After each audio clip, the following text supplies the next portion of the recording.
കേരളത്തിലെ ഏറ്റവും പ്രധാനപ്പെട്ടൊരു വിഷയം, 4 ചോദ്യകർത്താക്കൾ വളരെ ശ്രദ്ധയോടുകൂടി കമ്മിറ്റ്മെൻറ്റോടുകൂടി ആ 4 ചോദ്യം ചോദിച്ചാൽ ആ ചോദ്യം ഫോക്കസിൽ വരും, ആ സബ്ജക്റ്റ് ഫോക്കസിൽ വരും.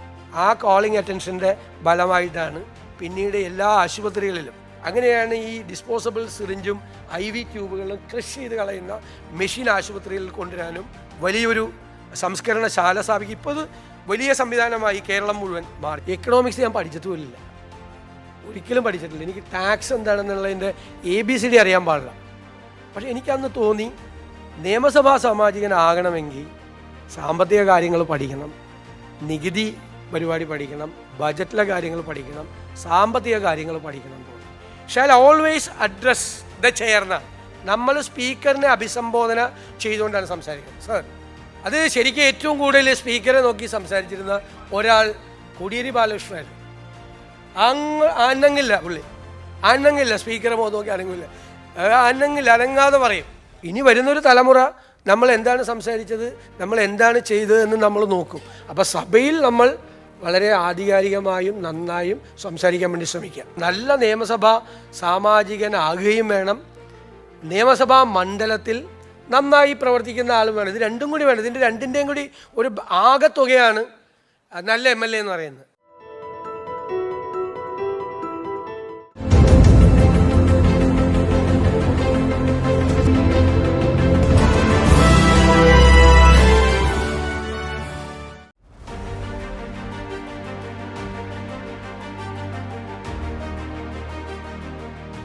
പ്രിയപ്പെട്ട അധ്യക്ഷൻ ശ്രീ മോൻസ് ജോസഫ്, ബഹുമാനനായ സ്പീക്കർ, നിയമസഭാ അംഗങ്ങളെ, സുഹൃത്തുക്കളെ, എന്നോട് പറഞ്ഞിരിക്കുന്നത് ഈ റൂൾസ് ഓഫ് പ്രൊസീജിയർ സംബന്ധിച്ച നടപടിക്രമങ്ങളെക്കുറിച്ച് സംസാരിക്കാനാണ്. അത് നിങ്ങളെല്ലാവരും വായിച്ചു നോക്കിയാൽ മനസ്സിലാകുന്ന കാര്യങ്ങൾ തന്നെയാണ്. ഞാനതിൽ നിന്നെടുത്ത് ആവർത്തിച്ച് ഇവിടെ വായിച്ച് വീണ്ടും കോട്ട് ചെയ്യേണ്ട ആവശ്യമൊന്നുമില്ല. അതുകൊണ്ട് ഞാൻ ജനറലായിട്ടുള്ള ചില കാര്യങ്ങൾ പറയാൻ ആഗ്രഹിക്കുന്നു. ആദ്യമായി നമ്മൾ മനസ്സിലാക്കേണ്ടത്, 3.5 കോടി വരുന്ന ജനങ്ങളെ പ്രതിനിധാനം ചെയ്ത് ഈ നിയമസഭയിൽ വരാൻ ഭാഗ്യമുണ്ടായ ആളുകളാണ് നമ്മൾ, നിയോഗമുണ്ടായ ആളുകളാണ് നമ്മൾ. എല്ലാവർക്കും ആ നിയോഗമില്ല, എല്ലാവർക്കും ആ ഭാഗ്യമില്ല. അപ്പോൾ വലിയ ഉത്തരവാദിത്വം നമുക്കുണ്ട് എന്നുള്ള ഓർമ്മയാണ് നമ്മൾ നിയമസഭയ്ക്ക് അകത്തേക്ക് കാലെടുത്ത് വയ്ക്കുമ്പോൾ നമ്മുടെ മനസ്സിൽ ആദ്യം ഉണ്ടാകേണ്ടത്. വലിയ ഉത്തരവാദിത്വം. ഈ നാട്ടിലെ വൈവിധ്യമാർന്ന പ്രശ്നങ്ങൾക്ക് പരിഹാരമുണ്ടാക്കാൻ, ആ വിഷയങ്ങൾ പൊതുശ്രദ്ധയിൽ കൊണ്ടുവരാൻ, അത് സർക്കാരിൻ്റെയും ഉദ്യോഗസ്ഥന്മാരുടെയും സംവിധാനത്തിൻ്റെയും മുന്നിൽ കൊണ്ടുവന്ന് അത് പരിഹാരമുണ്ടാക്കാൻ വേണ്ടിയിട്ടുള്ള നിയോഗമാണ് നമുക്കുണ്ടായിരിക്കുന്നത്. അതൊരു നിയമസഭാ അംഗം എന്നുള്ള നിലയിൽ എങ്ങനെയാണ് നമുക്ക് ഫലപ്രദമായി ഉപയോഗിക്കാൻ കഴിയുന്നത് എന്നതാണ് ഏറ്റവും പ്രധാനപ്പെട്ട കാര്യം. ഇവിടെ ചീഫ് വിപ്പ് CN ജയരാജ് പറഞ്ഞ വാചകം ഞാൻ ആദ്യമേ തന്നെ ആവർത്തിക്കുന്നു. ആദ്യം ചെയ്യേണ്ടത് പരമാവധി സമയം നിയമസഭയിൽ ഇരിക്കുക എന്നുള്ളതാണ്. നമ്മൾ നിയമസഭയിൽ ഇരിക്കുമ്പോഴാണ് നമുക്ക് നടപടിക്രമങ്ങളും ചട്ടങ്ങളും കാര്യങ്ങളും ഓരോ അവസരങ്ങളും എന്താണ് ഇവിടെ നടക്കുന്നത്, ഇതിനെ എങ്ങനെയാണ് നമുക്ക് നന്നാക്കുന്നത്, എങ്ങനെയാണ് നമുക്കൊരു നല്ല നിയമസഭാ സാമാജികനാകാൻ നമുക്ക് കഴിയുന്നത് എന്നതാണ് ഏറ്റവും പ്രധാനപ്പെട്ട കാര്യം. ഞാനൊക്കെ ആദ്യം വരുന്ന സമയത്ത് എൻ്റെ കാര്യം പറയും, ഞാൻ വളരെ ചെറുപ്പത്തിലേ തൊട്ട് തന്നെ നിയമസഭാ റിപ്പോർട്ടുകൾ വായിക്കുമായിരുന്നു, പത്രത്തിലല്ല. എനിക്ക് ഭയങ്കരമായ പാർലമെൻ്ററി മോഹം വളരെ ചെറുപ്പത്തിലുണ്ടായ ഒരാളാണ്. സത്യം പറയാം, ആരും സമ്മതിക്കില്ല ഇതൊന്നും. വളരെ ചെറിയ പ്രായത്തിൽ, എന്നുവെച്ചാൽ ഒരു 7ാം ക്ലാസ് 8ാം ക്ലാസ്സിൽ പഠിക്കുമ്പോൾ തൊട്ട് ഭയങ്കരമായ പാർലമെൻ്ററി മോഹം എൻ്റെ മനസ്സിലുണ്ട്. പത്രമൊക്കെ വായിക്കുമ്പോൾ ഈ റിപ്പോർട്ടുകളൊക്കെ കാണുമ്പോൾ നിയമസഭയിൽ പോകണം എന്നൊക്കെ പറഞ്ഞു. അപ്പോൾ എനിക്ക് സ്കൂളിൽ നിന്ന് ടൂർ കൊണ്ടുപോകണം എന്ന് പറഞ്ഞപ്പോൾ ഞാൻ പറഞ്ഞു, എനിക്ക് നിയമസഭ കാണണം എന്ന് പറഞ്ഞത്. കൊണ്ടുപോയില്ല. എനിക്ക് നിയമസഭ വരണമെന്ന് തോന്നി. പിന്നീട് നമ്മൾ അംഗമല്ലാതെ തന്നെ പുറത്തൊക്കെ ഇറങ്ങി ഇങ്ങനെ നടക്കുകയും ഗ്യാലറിയിലൊക്കെ ഇരുന്നത് കാണുകയൊക്കെ ചെയ്യും. എനിക്ക് തോന്നുന്നത്, നമ്മളൊരു നിയമസഭാ അംഗം ഇപ്പോൾ ആദ്യം തന്നെ 2 ആഴ്ച, ഞാൻ 2001 നിയമസഭയിൽ വരുന്നത്. ആദ്യത്തെ 2 ആഴ്ചക്കാലം കൃത്യമായത് നിരീക്ഷിച്ചു. അപ്പോൾ എനിക്ക് അന്നൊരു ബോധ്യം വന്നു, 2 കാര്യങ്ങളാണ് നിയമസഭയിൽ നടക്കുന്നത്. ഒന്ന് കോൺസ്റ്റിറ്റ്യൂഷണൽ ബിസിനസ്സാണ്, കോൺസ്റ്റിറ്റ്യൂഷണൽ ഒബ്ലിഗേഷൻസ്, ഭരണഘടനാപരമായ ബാധ്യതകൾ തീർക്കാൻ വേണ്ടിയിട്ടുള്ള നടപടിക്രമങ്ങളാണ് ഒന്ന്. അപ്പോൾ ഭരണഘടനയെക്കുറിച്ചൊക്കെ ഏകദേശം ഒരു ഗ്രാഹ്യം നമുക്ക് വേണം. അപ്പോൾ I am a lawyer by profession, കുറച്ചൊക്കെ അറിയാം, കുറച്ച് എന്നേ ഞാൻ പറയുള്ളൂ. പിന്നീടാണ് എനിക്ക് മനസ്സിലായത് കുറച്ചേ അറിയുള്ളൂ. രണ്ടാമത്തെ കാര്യം എന്ന് പറയുന്നത് ഫിനാൻഷ്യൽ ബിസിനസ്സാണ്. സാമ്പത്തികമായ കാര്യങ്ങളിൽ അലോക്കേഷൻ, ബജറ്റ്, പൈസ അലോക്കേഷൻ, അതിൻ്റെ അപ്രോപ്രിയേഷൻ, ഡിമാൻഡ്സ്, ഇതെല്ലാം നടന്നുകൊണ്ടിരിക്കുന്ന ഒരു പ്രോസസ്സാണ്. സപ്ലിമെൻ്ററി ഗ്രാൻഡ് തുടങ്ങിയൊരു പ്രോസസ്സാണ്. അപ്പോൾ ആദ്യത്തെ കാര്യത്തിൽ ഏകദേശം ഒരു ഐഡിയ ഉണ്ട്, ഏകദേശം. രണ്ടാമത്തെ കാര്യത്തിൽ ഒരു വിവരമില്ല. എക്കണോമിക്സ് ഞാൻ പഠിച്ചിട്ടുമില്ല, ഒരിക്കലും പഠിച്ചിട്ടില്ല. എനിക്ക് ടാക്സ് എന്താണെന്നുള്ളതിൻ്റെ ABCD അറിയാൻ പാടില്ല. പക്ഷേ എനിക്കന്ന് തോന്നി, നിയമസഭാ സാമാജികനാകണമെങ്കിൽ സാമ്പത്തിക കാര്യങ്ങൾ പഠിക്കണം, നികുതി പരിപാടി പഠിക്കണം, ബജറ്റിലെ കാര്യങ്ങൾ പഠിക്കണം, സാമ്പത്തിക കാര്യങ്ങൾ പഠിക്കണം എന്ന് തോന്നി. ഞാൻ സ്കൂളിലും കോളേജിലും പഠിക്കുന്നതിനേക്കാൾ നന്നായിട്ട് അത് പഠിക്കാൻ വേണ്ടിയിട്ട് പിന്നീട് ഉള്ള ഇതുവരെ ഇപ്പോഴും അത് ശ്രമിച്ചിട്ടുണ്ട്. അങ്ങനെയാണ് പഠിക്കാൻ തുടങ്ങുന്നത്, അല്ലാതെ എക്കണോമിക്സ് പഠിച്ചിട്ടില്ല. ഇവിടെ വെച്ചാണ് നിയമസഭാ അംഗമായതിനു ശേഷമാണ് അത് പഠിക്കാൻ തുടങ്ങുന്നത്. അപ്പോൾ ഈ നിയമപരമായ ഈ നടപടിക്രമങ്ങളും അത് തീർക്കുന്നതിൻ്റെയും ഇടയിൽ അപ്പോൾ നമുക്ക് നമ്മുടെ റൂൾസ് ഓഫ് പ്രൊസീജിയറാണ്, അതൊരു ഫ്രെയിമിൽ നിന്നാണ് നമ്മൾ വർക്ക് ചെയ്യുന്നത്. നമ്മുടെ ഭരണഘടനയാണ് നിയമസഭയെ സൃഷ്ടിച്ചിരിക്കുന്നത്, ആ നിയമസഭയിലെ അധികാര കേന്ദ്രങ്ങൾ സൃഷ്ടിച്ചിരിക്കുന്നത്, മുഖ്യമന്ത്രിയെ, സ്പീക്കറെ, മന്ത്രിമാരെ എല്ലാം ക്രിയേറ്റ് ചെയ്തിരിക്കുന്നത് നമ്മുടെ ഭരണഘടനയാണ്. അപ്പോൾ എപ്പോഴും നമുക്ക് ഒരു നിയമസഭാ അംഗം എന്നുള്ള നിലയിൽ ഭരണഘടന നമ്മുടെ അടുത്തിരിക്കുന്നത് ഏറ്റവും നല്ലതാണ്. നിയമസഭയ്ക്കകത്ത് ഭരണഘടനയുടെ ഒരു ചെറിയ പുസ്തകം. രണ്ടാമത് ഞാൻ നിർദ്ദേശിക്കുന്നത് ഈ റൂൾസ് ഓഫ് പ്രൊസീജിയർ അത് നമ്മുടെ കയ്യിൽ എല്ലാ ദിവസവും വേണം. ഏത് ഘട്ടങ്ങൾ വന്നാലും നമ്മൾ നിയമസഭയിൽ ഒരു നടക്കുമ്പോൾ അതിൻ്റെ ഒരു കോൺസ്റ്റിറ്റ്യൂഷണൽ പ്രൊവിഷൻ നമ്മളിങ്ങനെ നോക്കി വയ്ക്കുക. ചിലപ്പോൾ ആവശ്യമൊന്നും ഉണ്ടാവില്ല, നമുക്ക് ചിലപ്പോൾ ഇടപെടൊന്നുമില്ല. അല്ലെങ്കിൽ റൂൾസ് ഓഫ് പ്രൊസീജിയർ ഏതെങ്കിലും ഒരു അംഗം ഒരു റൂൾ കോട്ട് ചെയ്യുന്ന സമയത്ത് നമ്മൾ വെറുതെ എടുത്തൊന്ന് മറിച്ച് നോക്കി ആ റൂൾ ഏതാണ്, ആ റൂൾ എന്താണ് പറയുന്നത് എന്ന് നോക്കണം. ഞങ്ങളെല്ലാം ഇത് നിരന്തരമായി ഇങ്ങനെ നോക്കുമായിരുന്നു. അങ്ങനെയാണ് നമുക്ക് റൂൾസ് നമുക്ക് ബൈഹാർട്ടാവുന്നത്. ഓരോ റൂൾസും നമുക്ക് ഓരോന്നിനും ഒരു റൂൾസിൻ്റെ പ്രൊവിഷനുണ്ട്. അതാദ്യം നമ്മൾ നിയമസഭാംഗം എന്നുള്ള നിലയിൽ നമുക്ക് മനസ്സിലാക്കണമെങ്കിൽ നിയമസഭയിൽ സീനിയറായിട്ടുള്ള അംഗങ്ങളും ജൂനിയറായിട്ടുള്ള അംഗങ്ങളും എല്ലാം ഓരോ കാര്യങ്ങൾ അവതരിപ്പിക്കുമ്പോൾ അതെന്താണ്, റൂൾസിൽ അത് ഏത് പ്രൊവിഷനാണ് ഉള്ളത്, കോൺസ്റ്റിറ്റ്യൂഷണൽ പ്രൊവിഷൻ എന്താണ്. ഇപ്പോൾ ഒരു ബജറ്റ് കൊണ്ടുവരുമ്പോൾ ബജറ്റ് എന്നുള്ള വാക്ക് പോലും നമ്മുടെ ഭരണഘടനയിലില്ല, അല്ലേ? ആനുവൽ ഫിനാൻഷ്യൽ സ്റ്റേറ്റ്മെൻ്റ് എന്നാണ് ഭരണഘടനയിൽ പറയുന്നത്, ബജറ്റ് എന്നുള്ള വാക്കില്ല. അപ്പോൾ എന്താണ് ബജറ്റ് അവതരിപ്പിക്കാനുള്ള കോൺസ്റ്റിറ്റ്യൂഷണൽ പ്രൊവിഷൻ എന്താണ്? ഇങ്ങനെ ഇതിൻ്റെ ഒരു പശ്ചാത്തലത്തെക്കുറിച്ചുള്ള എല്ലാ സമയത്തും നമ്മളൊരു നിയമസഭാംഗം എന്നുള്ള നിലയിൽ കൗതുകത്തോടു കൂടി നമ്മൾ നടത്തുന്ന അന്വേഷണമാണ് ഏറ്റവും പ്രധാനപ്പെട്ട കാര്യം. മൂന്നാമത് എനിക്ക് തോന്നുന്നത് നമ്മളെ ശക്തിപ്പെടുത്താൻ എങ്ങനെയാണ് ഒരു വിഷയത്തിൽ നമുക്ക് ഒരു വിഷയം അവതരിപ്പിക്കേണ്ടത് എന്നതിനെ നമുക്ക് ഏത് രീതിയിലാണ് അവതരിപ്പിക്കേണ്ടത്. നമ്മളൊക്കെ ആദ്യകാലത്ത് ഞങ്ങളുടെ മുമ്പിലൊക്കെയുള്ള ഒരു വലിയ പ്രതിസന്ധിയാണ് ഒരു ബജറ്റ് ചർച്ചയിൽ പങ്കെടുത്തുകൊണ്ട് എങ്ങനെ പ്രസംഗിക്കണം, ഒരു ഫിനാൻസ് ബില്ലിൽ എങ്ങനെയാണ് സംസാരിക്കേണ്ടത്, ഒരു ലെജിസ്ലേഷൻ കൊണ്ടുവരുന്ന സമയത്ത് ഞങ്ങളൊക്കെ വരുന്ന സമയത്ത് ഭയങ്കര പ്രഗത്ഭരായ ആളുകൾ നിയമസഭയിലുള്ള കാലമാണ്. അതായത് KM മാണി, TM ജേക്കബ്, ഇങ്ങനെ കോടിയേരി ബാലകൃഷ്ണൻ തുടങ്ങി ഈ കാര്യങ്ങളെല്ലാം അറിയാവുന്ന ഒരുപാട് ആൾ, ആര്യാടൻ മുഹമ്മദ്, ഒരുപാട് ആളുകളുള്ള സ്ഥലമാണ്. അപ്പോൾ ഇത് ഒരു ബില്ല് കൊണ്ടുവരുന്നു. ആ ബില്ലിൽ ഒരു ലീഗൽ ഒബ്ജക്ഷൻ നമ്മളെങ്ങനെയാണ് പ്ലേസ് ചെയ്യേണ്ടത്, ഇങ്ങനെ ഓരോ സ്ഥലത്തും ഇത് നമ്മൾ അറിയണമെന്നുണ്ടെങ്കിൽ നേരത്തെ മുഖ്യമന്ത്രി പറഞ്ഞിരുന്നു. അതായത് തിരുവിതാംകൂറിലെ, കൊച്ചിയിലെ അല്ലെങ്കിൽ കേരള നിയമസഭ നിലവിൽ വന്നതിന് ശേഷം 1957 ശേഷം കേരള നിയമസഭയിലെ ഏറ്റവും പ്രഗത്ഭരായ അംഗങ്ങൾ സംസാരിച്ചിരിക്കുന്നതിൻ്റെ ഇത് ലൈബ്രറിയിൽ പോയി കൃത്യമായിട്ട് നമുക്ക് വായിക്കാം. എനിക്ക് തോന്നുന്നു കേരളത്തിലെ ഏറ്റവും പ്രഗത്ഭരായ നിയമസഭാ അംഗങ്ങളുടെ പ്രധാനപ്പെട്ട പ്രസംഗങ്ങളെല്ലാം വായിച്ചിട്ടുള്ള ഒരാളാണ് ഞാൻ. അത് ആദ്യത്തെ ഒരു 7-8 വർഷക്കാലമാണ്. ആദ്യ നിയമസഭാംഗമായ 7-8 വർഷക്കാലം പോയി നിയമസഭാ ലൈബ്രറിയിൽ പോയിരുന്നിട്ട് പ്രസംഗിച്ചത്. അപ്പോൾ നമ്മുടെ VR കൃഷ്ണയ്യർ അന്നത്തെ ആദ്യത്തെ ലോ മിനിസ്റ്ററാണ്. അദ്ദേഹം ഒരു കോൺസ്റ്റിറ്റ്യൂഷണൽ എക്സ്പേർട്ടാണ്. പിന്നീട് ലോ കമ്മീഷൻ ചെയർമാനായും ഹൈക്കോടതി ജഡ്ജിയായും സുപ്രീം കോടതി ജഡ്ജിയൊക്കെ ഇന്ത്യയിലെ തന്നെ ഏറ്റവും അറിയപ്പെടുന്ന എല്ലാ ജഡ്ജിമാരുടെയും ഗുരുനാഥനായി മാറിയ ആളാണ്. അദ്ദേഹം കേരളത്തിലെ ആദ്യത്തെ നിയമമന്ത്രിയായിരുന്നു. അപ്പോൾ VR കൃഷ്ണയ്യർ ഒരു ബില്ല് പൈലറ്റ് ചെയ്യുന്നത് എങ്ങനെയാണ്, അത് അതിൻ്റേതായ ഒരു ശൈലിയുണ്ട്. അപ്പോൾ അന്നുള്ള നിയമസഭാ അംഗങ്ങൾ നടരാജപിള്ള, C നാരായണപിള്ള, പട്ടം താണുപിള്ള തുടങ്ങിയ പ്രഗത്ഭരായിട്ടുള്ള ആളുകൾ, പിന്നീട് അതുപോലെ നേരത്തെ C കേശവൻ, TM വർഗീസ് തുടങ്ങിയ അംഗങ്ങൾ, ഒരുപാട് പ്രഗത്ഭരായ അംഗങ്ങളുണ്ട്. അപ്പോൾ അവർ എങ്ങനെയാണ് അവരിതിനെ കാണുന്നത് എങ്ങനെയാണ് ചർച്ച ചെയ്യുന്നത്? പനമ്പള്ളി ഗോവിന്ദ മേനോൻ്റെ നിയമസഭാ പ്രസംഗങ്ങൾ കേട്ടാൽ നമ്മൾ അത്ഭുതപ്പെട്ടു പോകും. കാരണം അദ്ദേഹം നിയമവും ലോക സാമ്പത്തിക രംഗവും സൂര്യതാരയുള്ള മുഴുവൻ വിഷയങ്ങളെക്കുറിച്ച് സംസാരിക്കും. അപ്പോൾ നിയമപരമായ നടപടിക്രമങ്ങളുടെ ചർച്ചകൾ വരുമ്പോൾ റൂൾസ് ഓഫ് പ്രൊസീജിയർ കോട്ട് ചെയ്ത് ഭരണഘടന കോട്ട് ചെയ്യും. അതുകൂടാതെ ഇപ്പോൾ പറഞ്ഞ മാതിരി ഷാഖ്ദറാൻ കൗൾ പാർലമെൻറ്റിലെ പ്രാക്ടീസാണ്. നടപടിക്രമങ്ങളെ സംബന്ധിച്ച പ്രധാനപ്പെട്ട ഷാഖ്ദറാൻ കൗളിൻ്റെ ഫൈൻഡിങ്സാണ് അതിൻ്റെ റിവ്യൂ ചെയ്ത പുസ്തകം. അപ്പോൾ ഷാഖ്ദറാൻ കൗളൊക്കെ ബൈ ഹാർട്ട് പറയും. ഏറ്റവും രസകരമായി പനമ്പള്ളി ഗോവിന്ദമേനോനെ കുറിച്ച് പറയുമ്പോൾ ഐവർ ജെന്നിങ്സ് എന്ന് പറഞ്ഞാൽ പാർലമെൻ്ററി കാര്യങ്ങളുടെ നടപടിക്രമങ്ങളുടെ അവസാന വാക്കാണ് ഐവർ ജെന്നിങ്സ്. ബ്രിട്ടീഷ് പാർലമെൻറ്റാണ് നമ്മുടെ മദർ പാർലമെൻറ്റ്.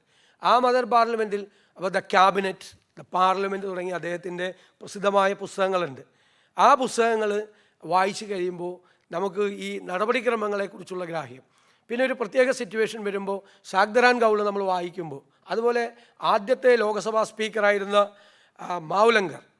മാവുലങ്കറിൻ്റെ സുപ്രധാനമായ വിധികൾ, പിന്നീട് ഡെപ്യൂട്ടി സ്പീക്കറായിരുന്ന സൂര്യനാരായണ അയ്യങ്കാരുടെ വിധികൾ, ഇപ്പം ഇതെല്ലാം നമ്മൾ കോട്ട് ചെയ്യുകയും ഇതെല്ലാം നമ്മൾ നിരന്തരമായി നമ്മുടെ വാദമുഖങ്ങളെ, ഇത് ഡിബേറ്റാണ്, സ്പീക്കർ പറഞ്ഞതാണ് 100% കറക്റ്റ്, ഇത് ഡിബേറ്റാണ്. എന്തിനാണ് ഡിബേറ്റ് നടക്കുന്നത്? എന്താ, രാഷ്ട്രീയമൊക്കെ വരും, പക്ഷേ പ്രധാനപ്പെട്ട വിഷയങ്ങളിൽ സബ്ജക്റ്റിനെ കണ്ടൻറ്റ് ബേസ് ചെയ്ത് നടക്കുന്ന ഡിബേറ്റാണ്. എന്തിനാ ഡിബേറ്റ്? ആ ഡിബേറ്റിൽ നിന്നൊരു ഔട്ട്കം ഉണ്ടാവും. ആ ഡിബേറ്റ് ഒരു വിഷയത്തിൻ്റെ പ്രോസ് ആൻഡ് കോൺസ് എല്ലാം ചർച്ച ചെയ്യപ്പെടും, ഇല്ലേ? അതിൻ്റെ നമ്മൾ കൊണ്ടുവരുന്ന ഒരു ആംഗിൾ, ഒരു അപ്രോച്ച്, അതിന് വ്യത്യസ്തമായിട്ടുള്ള ഒരു രീതി വേറൊരാളത് അവതരിപ്പിക്കുകയാണ്. ഇത് ഈ നിയമം കൊണ്ടുവന്നു കഴിഞ്ഞാൽ ഉണ്ടാകുന്ന ബുദ്ധിമുട്ടുകൾ, ഇത് ഇംപ്ലിമെൻ്റ് ചെയ്ത് കഴിഞ്ഞാലുള്ള ബുദ്ധിമുട്ടുകൾ, ഇതിൻ്റെ പ്രയാസങ്ങൾ മറ്റൊരാൾ അവതരിപ്പിക്കുകയാണ്. അപ്പോൾ അതിൻ്റെ എല്ലാ വശങ്ങളും, എല്ലാ വീക്ഷണത്തിൽ നിന്നും നമ്മൾ ആ വിഷയം ചർച്ച ചെയ്ത്, നമ്മൾ പറയില്ലേ, കടഞ്ഞെടുത്ത് കിട്ടുന്ന ഒരു പ്രോഡക്റ്റ് എന്ന് പറയുന്നത് പോലെ കിട്ടുന്ന ഒരു ഔട്ട്കമാണ്. ആ ഔട്ട്കമാണ്. അപ്പോൾ കേരളത്തിലെ സാധാരണക്കാരുടെ ഇടയിൽ നിന്ന് വരുന്ന നമ്മളെല്ലാവരും, അവർ നമ്മളോട് പറഞ്ഞ കാര്യങ്ങൾ, അവർ നമ്മളോട് സംസാരിച്ച കാര്യങ്ങൾ, അതെല്ലാം മനസ്സിൽ വെച്ചുകൊണ്ട് ഇപ്പോൾ ഒരു കശുവണ്ടി തൊഴിലാളി ആയിട്ട് ബന്ധപ്പെട്ടൊരു നിയമം വരികയാണ്. ആ നിയമത്തിൻ്റെ ചർച്ചയിൽ നമ്മൾ എന്താണ്, നമ്മളൊരു കശുവണ്ടി തൊഴിലാളിയായി ഏത് ടാർഗറ്റ് ഗ്രൂപ്പിന് വേണ്ടിയിട്ടാണ് ആ നിയമനിർമ്മാണം നടത്തുന്നത്, ആ ടാർഗറ്റ് ഗ്രൂപ്പിൽപ്പെട്ട ഒരാളാണെന്ന് നോക്കണം. എനിക്ക് ഓർമ്മയുണ്ട്, ഒരു കർഷകരുടെ ക്ഷേമനിധി ബില്ല് നിയമസഭയിൽ വരാം. അപ്പോൾ എനിക്കൊന്ന് ആരോ എനിക്കത് തന്നു, ആ ബില്ലിൽ എനിക്ക് നടക്കുന്നുണ്ടായിരുന്നു. അപ്പോൾ ഞാൻ ഇവരുടെ എല്ലാം പശ്ചാത്തലത്തിൽ നിന്നുകൊണ്ട് ഏറ്റവും നന്നായിട്ട് അത് അവതരിപ്പിക്കണമെന്ന് ആഗ്രഹിച്ചു. അപ്പോൾ കർഷകരുടെ ക്ഷേമനിധി ഭയങ്കര ഡ്രൈ സബ്ജക്റ്റാണ്. നിയമസഭയിൽ അത് അവതരിപ്പിക്കുമ്പോൾ അത് ചിലപ്പോൾ ആരും ശ്രദ്ധിച്ചെന്ന് വരില്ല. ഞാൻ ആദ്യമായിട്ടുള്ള സമയത്താണ്. അപ്പോൾ ഞാൻ അന്ന് മിൽമയുടെ ഒരു ഡയറക്ടറെ വിളിച്ച് സംസാരിച്ചു, അന്നുള്ള കാര്യങ്ങൾ സംസാരിച്ചു. അതിനുശേഷം ഈ മിൽമ സൊസൈറ്റികളുടെ 2-3 പ്രസിഡന്റുമാരുമായിട്ട് സംസാരിച്ചു, മിൽമയുടെ ചെയർമാനുമായിട്ട് സംസാരിച്ചു. ഇതെല്ലാം കഴിഞ്ഞ് എൻ്റെ വീടിനടുത്ത് ഈ പശുവിനെ വളർത്തി ജീവിക്കുന്ന സാധാരണക്കാരിയായ ഒരു സ്ത്രീയുണ്ട്, അവരെ കിട്ടില്ല ഫോൺ. അപ്പോൾ ഞാൻ എൻ്റെ തറവാട്ട് വീട്ടിലേക്ക് ഫോൺ ചെയ്തിട്ട് വീട്ടിലെ സഹോദരിയുടെ മകനോട് അവരെ വിളിച്ചുകൊണ്ട് അവിടെ വരാൻ പറഞ്ഞിട്ട് ഒരു അരമണിക്കൂർ കഴിഞ്ഞപ്പോഴാണ് അവർ വന്നത്. അവരോട് ഞാൻ ഫോണിൽ സംസാരിച്ചു. അപ്പോൾ അവർ കുറേ കാര്യങ്ങൾ എൻ്റെ അടുത്ത് പറഞ്ഞു. ഇതെല്ലാം കൂടിയിട്ടാണ് കർഷക ക്ഷേമനിധി ബില്ലിനെ കുറിച്ച് സംസാരിച്ചത്. അപ്പോൾ ഇത്രയും ഒരു ബാക്കപ്പ്, നമുക്ക് ഇത്രയും ഒരു റിസർച്ച് ചെയ്യുന്നത് പോലെ നമ്മൾ ശ്രമിച്ച് നമ്മൾ ചെയ്യുമ്പോൾ നമുക്ക് ആ ബില്ല് മാത്രമല്ല, കർഷകർ ഇന്ന് നമ്മുടെ സംസ്ഥാനത്ത് നേരിടുന്ന ഏറ്റവും പ്രധാനപ്പെട്ട പ്രശ്നങ്ങളെ നമുക്ക് സമഗ്രമായി നമുക്ക് അവതരിപ്പിക്കാൻ പറ്റും. ഈ ബില്ലിപ്പോൾ നമ്മളിത് പറഞ്ഞില്ലെങ്കിലും പാസ്സാവും. പക്ഷേ ബില്ല് പാസ്സാകുന്നതോടൊപ്പം തന്നെ നമുക്ക് അധികാരത്തിൻ്റെ മുമ്പിൽ, ഗവൺമെൻറ്റിൻ്റെ മുമ്പിൽ, ഉദ്യോഗസ്ഥരുടെ മുമ്പിൽ നമ്മുടെ ഒരു വിഷയം, ഏറ്റവും സാധാരണക്കാരായ മനുഷ്യർ അനുഭവിക്കുന്ന പ്രയാസങ്ങൾ നമുക്ക് കൊണ്ടുവരാൻ പറ്റും. അന്ന് കൊണ്ടുവന്ന ഏറ്റവും പ്രധാനപ്പെട്ട ഒരു പോയിൻ്റ് എന്ന് പറയുന്നത്, മിൽമ പാലിൻ്റെ വില കൂട്ടി.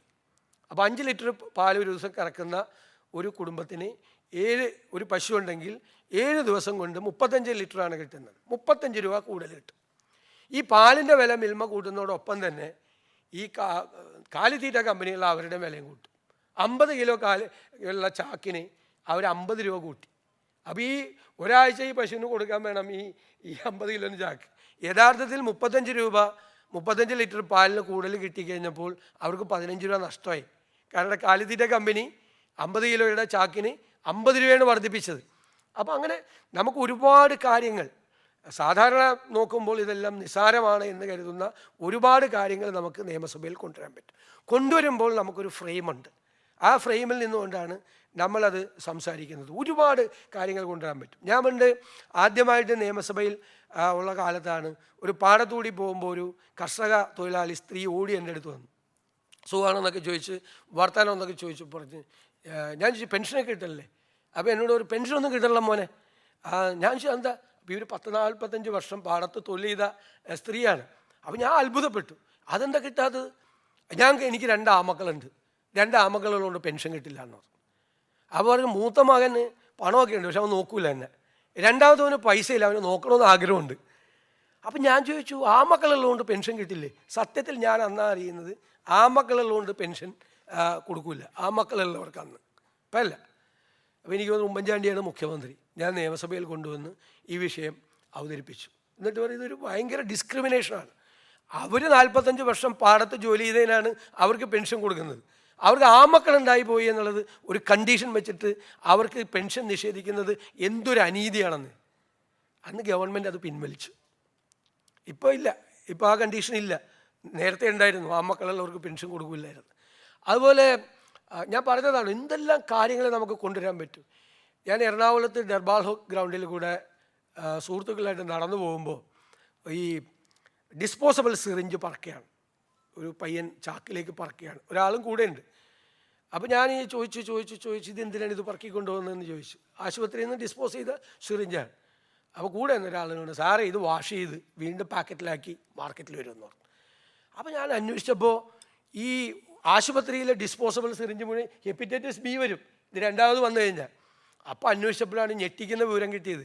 ആശുപത്രികളുടെ തിയേറ്ററിൽ നിന്ന് ആംപുട്ടേറ്റ് ചെയ്യുന്ന കാലിൻ്റെ ഭാഗം അല്ലെങ്കിൽ യൂട്രസ് തുടങ്ങിയ ഭാഗങ്ങൾ പോലും പൊതു ഇടത്താണ് നിക്ഷേപിക്കുന്നത്. അപ്പോൾ ചോദിച്ചു ഇങ്ങനെ ഈ ആശുപത്രികളിൽ നിന്ന് ഇത്രയും അപകടകാരികളായ ഈ സാധനങ്ങൾ ഈ വേസ്റ്റ് നിക്ഷേപിക്കുമ്പോൾ അതിനെ നിയന്ത്രിക്കുന്ന ഒരു നിയമമില്ലേ? അത് അന്വേഷിച്ച് പോയപ്പോൾ ബയോമെഡിക്കൽ വേസ്റ്റ് മാനേജ്മെൻറ്റ് ആക്റ്റും റൂൾസും പാർലമെൻറ്റ് 91 പാസ്സാക്കിയതാണ്. കേരളത്തിൽ അത് കൊണ്ടുവന്നിട്ടില്ല.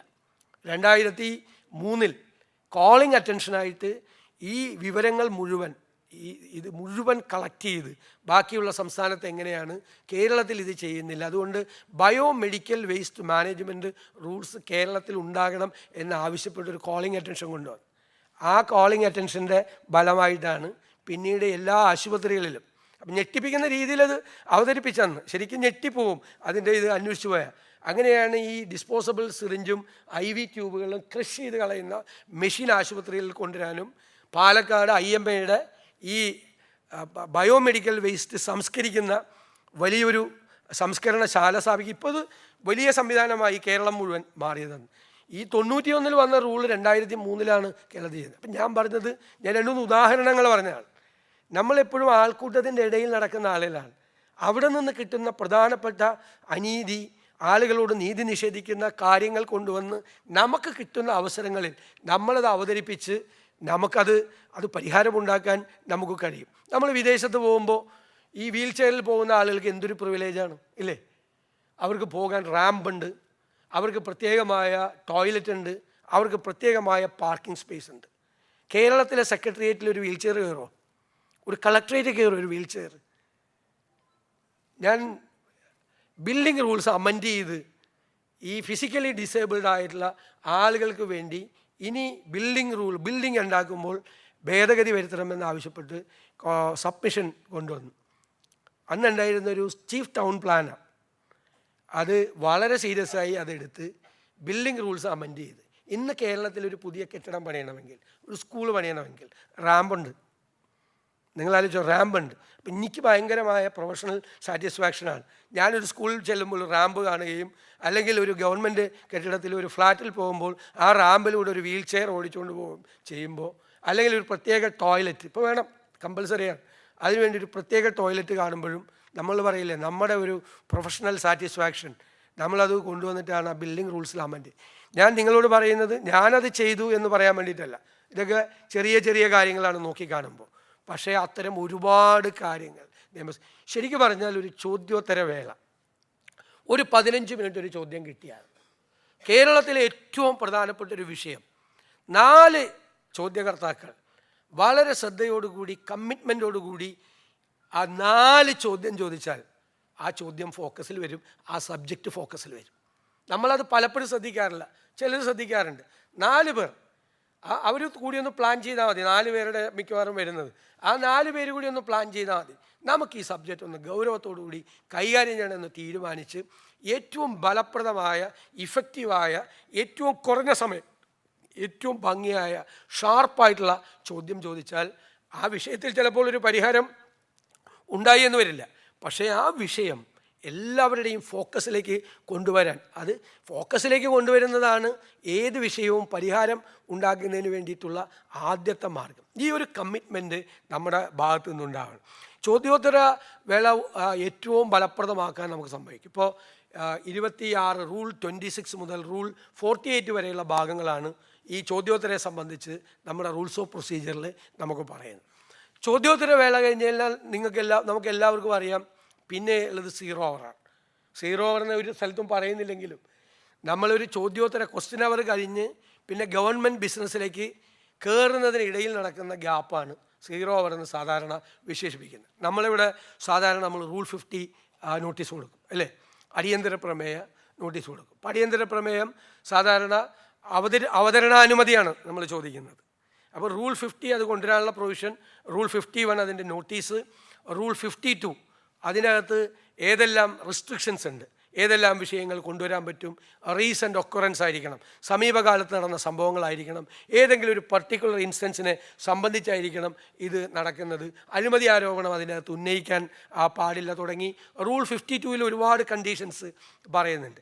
അപ്പം നമ്മൾ ഒരാൾ അടിയന്തര പ്രമേയത്തിന് അനുമതി ചോദിച്ചുകൊണ്ട് നോട്ടീസ് നോക്കുമ്പോൾ ഒരംഗത്തിന് അപ്പുറത്തിരുന്ന് ഈ റൂൾസ് ഓഫ് പ്രൊസീജിയർ നോക്കി റൂൾ 52-ൽ എന്തൊക്കെ പറയുന്നുണ്ട് എന്ന് നോക്കാം, അത് വായിച്ചു നോക്കാം. അപ്പോൾ നമ്മൾ കുറച്ച് നാൾ കഴിയുമ്പോഴേക്കും റൂൾ 52-ൻ്റെ കണ്ടീഷൻ വയലേറ്റ് ചെയ്തുകൊണ്ട് ഒരു അടിയന്തര പ്രമേയം ആരെങ്കിലും കൊണ്ടുവന്നാൽ എഴുന്നേറ്റ് നിന്നിട്ട് നിങ്ങൾക്ക് ഒരു ഒബ്ജക്ഷൻ പറയാം, അല്ലെങ്കിൽ ഒരു പോയിൻ്റ് ഓഫ് ഓർഡർ നമുക്ക് റൈസ് ചെയ്യാം. അപ്പോൾ ഇത് ഈ 50, 51, 52 എന്ന് പറയുന്ന ആ ഭാഗങ്ങൾ. പിന്നെ നിങ്ങൾക്കറിയാമല്ലോ, ഇപ്പോൾ എല്ലാവർക്കും അറിയാം, അടിയന്തര പ്രമേയം ചർച്ചയ്ക്ക് അനുവദിച്ചു കഴിഞ്ഞാൽ പിന്നെ സാധാരണ 1 മണിക്ക് ചർച്ചയ്ക്ക് എടുത്തു കഴിഞ്ഞിട്ട് ആ വിഷയം പോകുന്നത്. നോർമൽ കേസിൽ സാധാരണ അത് ഡിസ്പോസ് ചെയ്ത്, സ്പീക്കർ അത് ഡിസ്പോസ് ചെയ്ത് മന്ത്രിയുടെയോ മുഖ്യമന്ത്രിയുടെയോ മറുപടിയുടെ അടിസ്ഥാനത്തിൽ ആ സബ്ജക്റ്റ് ഡിസ്പോസ് ചെയ്യും. ഡിസ്പോസ് ചെയ്യുമ്പോൾ പ്രതിപക്ഷ നേതാക്കന്മാർ ചിലപ്പോൾ വാക്കൗട്ട് നടത്തും, ചിലപ്പോൾ വാക്കൗട്ട് നടത്തുന്നില്ല. അപ്പോൾ അവർക്ക് കൂടി അത് നമ്മുടെ ഈ ജനാധിപത്യ ഭരണ സംവിധാനത്തിൽ ഈ നിയമനിർമ്മാണ സഭകളിൽ ഉള്ള അവസരങ്ങളാണ്, അതാണ്. അപ്പോൾ പ്രതിപക്ഷത്തിന് കൂടി അവസരം കൊടുക്കാൻ വേണ്ടിയിട്ടാണ് ആ വാക്കൗട്ട് പ്രസംഗം എന്ന് പറയുന്നത്. പ്രതിഷേധിച്ചങ്ങ് ഇറങ്ങി വീട്ടിലേക്ക് പോകലല്ലോ. നമ്മുടെ നാട്ടിൽ പലരും കരുതിയിരിക്കുന്നത് പ്രതിപക്ഷം വാക്കൗട്ട് നടത്തി നേരത്തെ വീട്ടിലേക്ക് പോകാമെന്നാണ്. അത് സിംബോളിക്കാണ്, പ്രതീകാത്മകമായി വാക്കൗട്ട് നടത്തി പ്രതിഷേധം പ്രകടിപ്പിച്ച് തിരിച്ച് ഹൗസിലേക്ക് വരികയാണെന്ന് നമ്മുടെ ഈ സഭയ്ക്ക് പുറത്തുള്ള പലർക്കും നമ്മുടെ നാട്ടിൽ അറിയില്ല. നിങ്ങൾ വാക്കൗട്ട് നടത്തി വീട്ടിലേക്ക് പോയാന്നാണ് ചോദിക്കുന്നത്. അത് ഒരു അവസരമാണ്, ഒരു ഓപ്പർച്യൂണിറ്റിയാണ്. നമ്മുടെ ജനാധിപത്യ ഭരണ സംവിധാനത്തിൻ്റെ ഏറ്റവും വലിയ പ്രത്യേകതയാണ് ഒപ്പോസിഷന് പറയാൻ വേണ്ടിയിട്ടുള്ള, അവർക്ക് അത് ചോദ്യം ചെയ്യാനും അവർക്കത് വിശദീകരിക്കാനും വേണ്ടിയിട്ടുള്ള ഓപ്പർച്യൂണിറ്റിയാണ് കൊടുക്കുന്നത് ജനാധിപത്യ സംവിധാനത്തിൽ. ഇപ്പം നിങ്ങൾ ഓരോ ചർച്ചകളിലേക്കും പോകുമ്പോഴറിയാം എന്തിനാണ്. ഇപ്പോൾ ബജറ്റിലേക്കൊന്നും ഞാൻ കടക്കുന്നില്ല. ഇപ്പോൾ ബജറ്റ് ചർച്ച ചെയ്തു, പിന്നെ അതിൻ്റെ മീതെ ധനാഭ്യർത്ഥനകൾ വന്നു, ആ ധനാഭ്യർത്ഥനകൾ ചർച്ച ചെയ്തു, പിന്നെ അതിൻ്റെ മീതെ ധനവിനിയോഗ ബില്ല് വന്നു. പൈസ പാസ്സാക്കിയിട്ടും ആ പൈസ ചെലവാക്കാൻ വീണ്ടും അപ്രോപ്രിയേഷൻ ബില്ല് അവതരിപ്പിക്കുകയാണ് സഭയിൽ. എന്തിനാണ് അതെല്ലാം ചെയ്യുന്നത്? അത് സ്ക്രൂട്ടിനിയാണ്, അത് പ്രോസസ്സാണ്. അപ്പോൾ ഗവൺമെൻറ് അത് ചെയ്യുന്ന സമയത്ത് ആ ഗവൺമെൻറ് അത് ശരിയായി കാര്യങ്ങൾ ചെയ്യുന്നുണ്ടോ അതിനെ കൂലങ്കഷം പരിശോധിച്ച്, അല്ലേ, അതിന് കൃത്യമായ സ്ക്രൂട്ടിനിയിലൂടെയാണ് അത് കടന്നു പോകുന്നത്. അതിനു വേണ്ടിയിട്ടാണ് ആ സംവിധാനങ്ങൾ കൊണ്ടുവരുന്നത്. അതുപോലെ തന്നെയാണ് റൂൾ 50. സമീപകാലത്ത് നടന്നൊരു പ്രധാനപ്പെട്ട സംഭവം സഭയിൽ ചർച്ച ചെയ്ത് അതിൻ്റെ വിശദാംശങ്ങൾ, അതിന് ഗവൺമെൻറ്റിന് പറയാനുള്ളത് എന്താണ്, അത് ഗവൺമെൻറ്റിന് പറയാനുള്ള അവസരം കൊടുക്കുക. അങ്ങനെ ഓരോ ഓപ്പർച്യൂണിറ്റിയാണ്. അതിൻ്റെ ഫോർമാറ്റിലല്ല കോളിംഗ് അറ്റൻഷൻ വരുന്നത്. കോളിംഗ് അറ്റൻഷൻ റൂൾ 62 ആണ്. കോളിംഗ് അറ്റൻഷൻ റൂൾ 62-ൽ വരുമ്പോൾ കുറച്ചുകൂടി വിശാലമായിട്ടുള്ളൊരു കാര്യങ്ങൾ. ഇപ്പോൾ നമ്മൾ റൂൾ 50-ൽ കൊണ്ടുവരുന്ന റെസ്ട്രിക്ഷൻസ് ഇല്ലാതെ നമുക്ക് റൂൾ 62-ൽ നമുക്ക് കോളിംഗ് അറ്റൻഷൻ നമുക്ക് കുറേ കാര്യങ്ങൾ കൊണ്ടുവരാൻ പറ്റും. സ്വാഭാവികമായിട്ടും ഇവിടെ റൂൾ 50 പ്രതിപക്ഷത്ത് നിന്ന് മാത്രമാണ് അവതരിപ്പിക്കാറുള്ളത്. 62 വരുമ്പോൾ കോളിംഗ് അറ്റൻഷൻ വരുമ്പോൾ ഭരണകക്ഷിക്കും പ്രതിപക്ഷത്തിനും അത് അവതരിപ്പിക്കുക. അതിന് കുറച്ചുകൂടി സമയം കിട്ടും, ഒരു ചോദ്യം ചോദിക്കാനുള്ള അവസരം അവതാരകന് കിട്ടും മന്ത്രി മറുപടി കഴിയുമ്പോൾ. പിന്നെ ഉള്ളത് നമ്മൾ സബ്മിഷനാണ്. സബ്മിഷൻ എന്ന് പറയുന്നത് റൂൾ 304 ആണ്. ഒരു വിഷയം അവതരിപ്പിക്കുകയാണ്, അത് വളരെ ചുരുക്കി കാര്യം അവതരിപ്പിച്ച് അതിനുള്ള കൃത്യമായ മറുപടി ഫ്ലോറിൽ കിട്ടി നമ്മൾ പോകുന്ന ഒരു സംവിധാനത്തിലാണ്.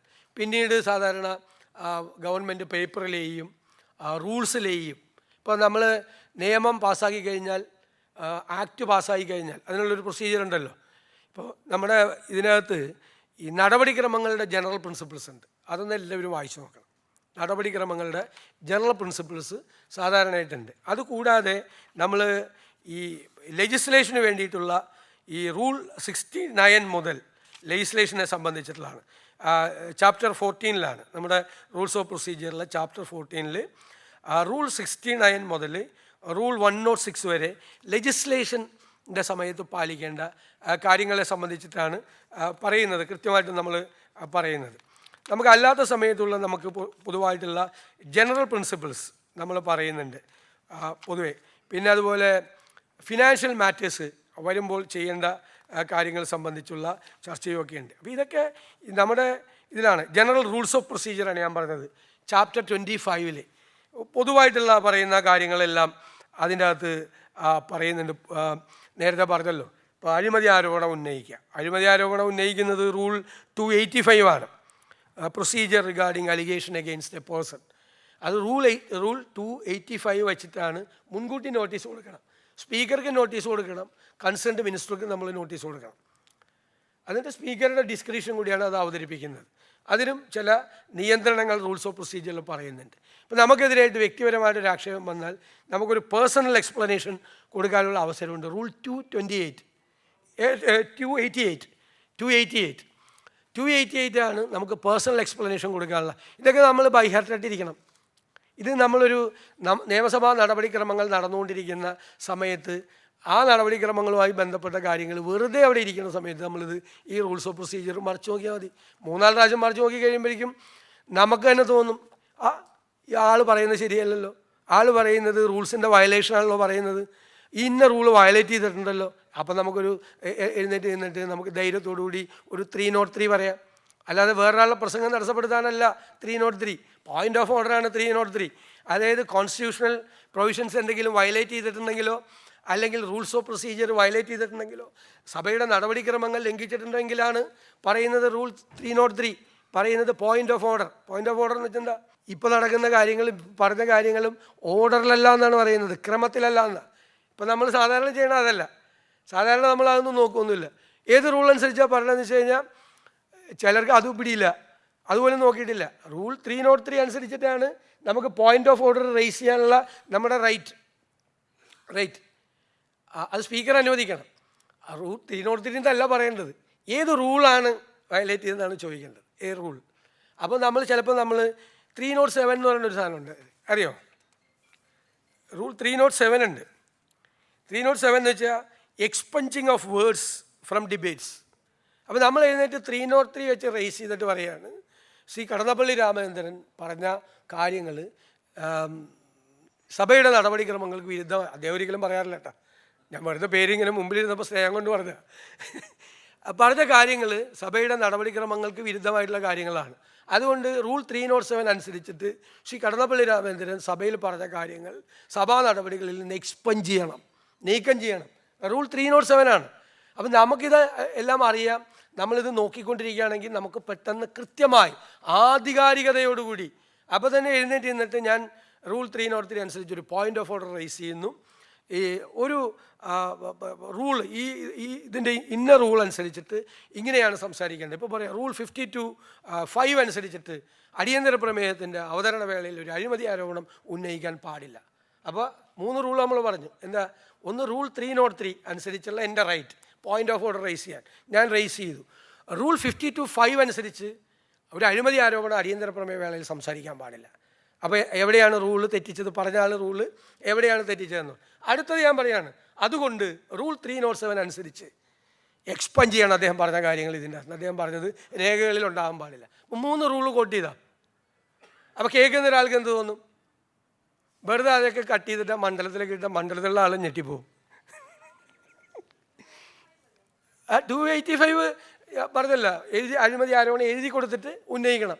അപ്പോൾ പറയണം അഴിമതി ആരോപണം. ഞാൻ കഴിഞ്ഞ ദിവസം ശാന്തകുമാരി സംസാരിച്ചുകൊണ്ടിരുന്നപ്പോൾ ഞാൻ ചാടി എഴുന്നേറ്റ് പറഞ്ഞു, മാത്യു കുഴൽനാടനെ കുറിച്ച് കമൻറ്റ് പറഞ്ഞപ്പോൾ ഞാൻ പറഞ്ഞു, റൂൾ 85 അനുസരിച്ച് ഒരു അംഗത്തിനെതിരായിട്ട് അഴിമതി ആരോപണം ഉന്നയിക്കണമെങ്കിൽ സ്പീക്കർക്ക് മുൻകൂട്ടി എഴുതി കൊടുത്തിട്ട് വേണം ഉന്നയിക്കാൻ. അപ്പോൾ റൂൾ 285 അനുസരിച്ചിട്ട് ശാന്തകുമാരി പറഞ്ഞിരിക്കുന്ന കാര്യങ്ങൾ തെറ്റാണ്, അത് പറയാൻ പാടില്ല, അതുകൊണ്ട് അത് സഭാരേഖകളിൽ നിന്ന് നീക്കം ചെയ്യണം എന്ന് പറഞ്ഞു. അപ്പോൾ 3 റൂൾ അവിടെ കോട്ട് ചെയ്ത്.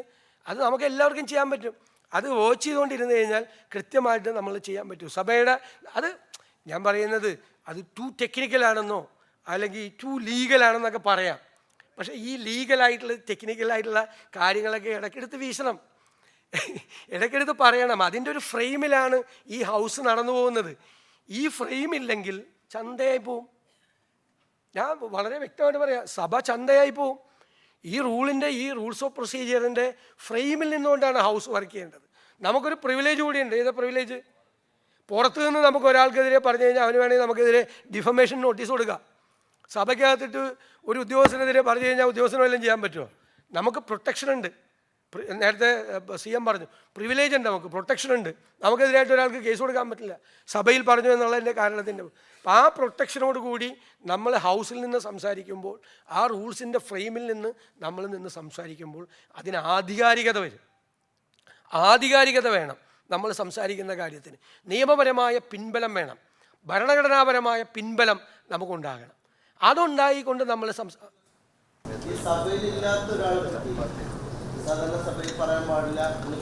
അതൊരു ജനറൽ പ്രിൻസിപ്പിളാണ്. പക്ഷേ ഇപ്പോൾ നമ്മളൊരു ആരോപണം ഉന്നയിക്കുന്നു. ഞാൻ ഒരു ആരോപണം ഉന്നയിക്കുന്നു, ഒരു മന്ത്രിക്കെതിരായിട്ട് ഒരു ആരോപണം ഉന്നയിക്കുന്നു. ആ മന്ത്രിക്കെതിരായിട്ട് ഒരു ആരോപണം ഉന്നയിക്കുമ്പോൾ ആ ആരോപണവുമായി ബന്ധപ്പെട്ട് ആ വകുപ്പിലെ സെക്രട്ടറിക്കെതിരായിട്ട് അല്ലെങ്കിൽ ആ മന്ത്രിയുടെ പേഴ്സണൽ സ്റ്റാഫിൽപ്പെട്ട ഒരാൾക്കെതിരായിട്ട് ഞാൻ ആരോപണം ഉന്നയിക്കാൻ പാടില്ല എന്ന് പറയാൻ പറ്റില്ല. കാരണം എന്താ? അത് കണക്റ്റഡാണ്. അല്ലാതെ ഒരാളെ നമ്മൾ വെറുതെ വന്നിട്ട് ഒരു ദിവസം അങ്ങോട്ട് പറയാൻ പാടില്ല എന്നല്ല. ഇപ്പോൾ ഗവൺമെൻറ്റുമായി ബന്ധപ്പെട്ട ഗവൺമെൻറ്റിൻ്റെ ഒരു സ്ക്രൂട്ടിനി നടത്തുന്ന സമയത്ത് ഏതെങ്കിലും ഒരു വകുപ്പ് സെക്രട്ടറി അല്ലെങ്കിൽ ഏതെങ്കിലും ഒരു വകുപ്പിലെ ഉദ്യോഗസ്ഥർ അല്ലെങ്കിൽ ബന്ധപ്പെട്ട ഒരാൾ അങ്ങനെ ചെയ്തു എന്ന് പറയുന്നതിലും തെറ്റില്ല. ജനറലി നമുക്ക് കിട്ടുന്ന ഈ പ്രിവിലേജ് പുറത്തുള്ള ഒരാളെ അപകീർത്തിപ്പെടുത്താനോ അപമാനിക്കാനോ ഉപയോഗിക്കാൻ പാടില്ല എന്നുള്ള ഒരു ജനറൽ പ്രിൻസിപ്പിളാണ്. കോൺടെക്സ്റ്റ് വരുമ്പോൾ ചിലപ്പോൾ നമുക്ക് കുറച്ചുകൂടി വ്യത്യസ്തമായിട്ട് നമുക്ക് പറയേണ്ടി വരും. ഇവിടെ പറയാറുണ്ട്, പറയുന്ന പ്രീസിഡൻറ്റ് നമ്മുടെ ഇവിടെയുണ്ട് എന്ന കാര്യത്തിൽ യാതൊരു സംശയമില്ല. പിന്നെ ഉള്ളത് അടിയന്തര പ്രമേയം, ശ്രദ്ധ ക്ഷണിക്കൽ, ക്രമപ്രശ്നം, ആരോപണം ഉന്നയിക്കൽ, വ്യക്തിപരമായ വിശദീകരണം, ഇത്തരം കാര്യങ്ങളെക്കുറിച്ചിട്ടാണ് ഇവിടെ പ്രധാനമായിട്ടും പറയാൻ പറഞ്ഞത്. എനിക്ക് തോന്നുന്നു കൂടുതൽ സംസാരിക്കാതെ ഇത് സംബന്ധിച്ച് എന്തെങ്കിലും മറ്റ് ചോദ്യങ്ങളുണ്ടെങ്കിൽ നമുക്ക് കുറച്ചുകൂടി ഒരു ഇൻട്രാക്ട് ചെയ്യുന്നതായിരിക്കും കുറേ കൂടെ നല്ലതെന്ന്. വെറുതെ ഞാനിങ്ങനെ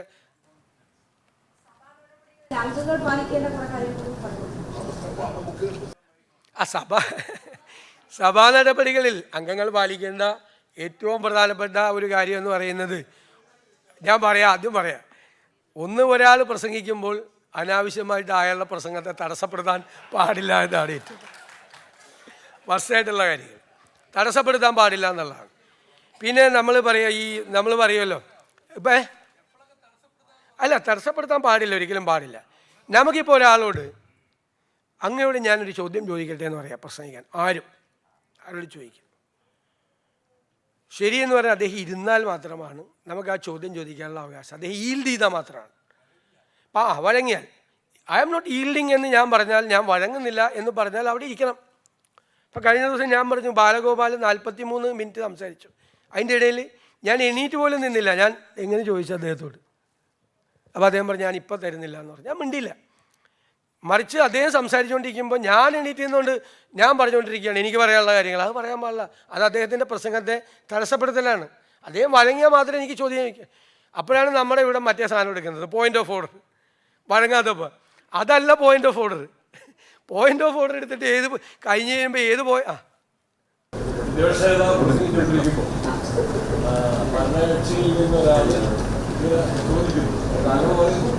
ഞാൻ പ്രസംഗം കഴിഞ്ഞിട്ട് പറഞ്ഞാൽ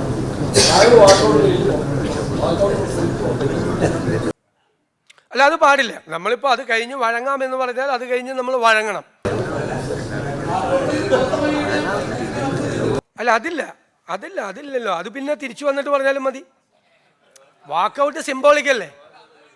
അല്ല, ഞാനത് പറയും. ഇപ്പം ഞാൻ വാക്കൗട്ടിൻ്റെ പ്രൊസീജിയർ ഞാൻ പറഞ്ഞുതരാം. വാക്കൗട്ട് നടത്തുന്നത് നേരത്തെ പറഞ്ഞതുപോലെ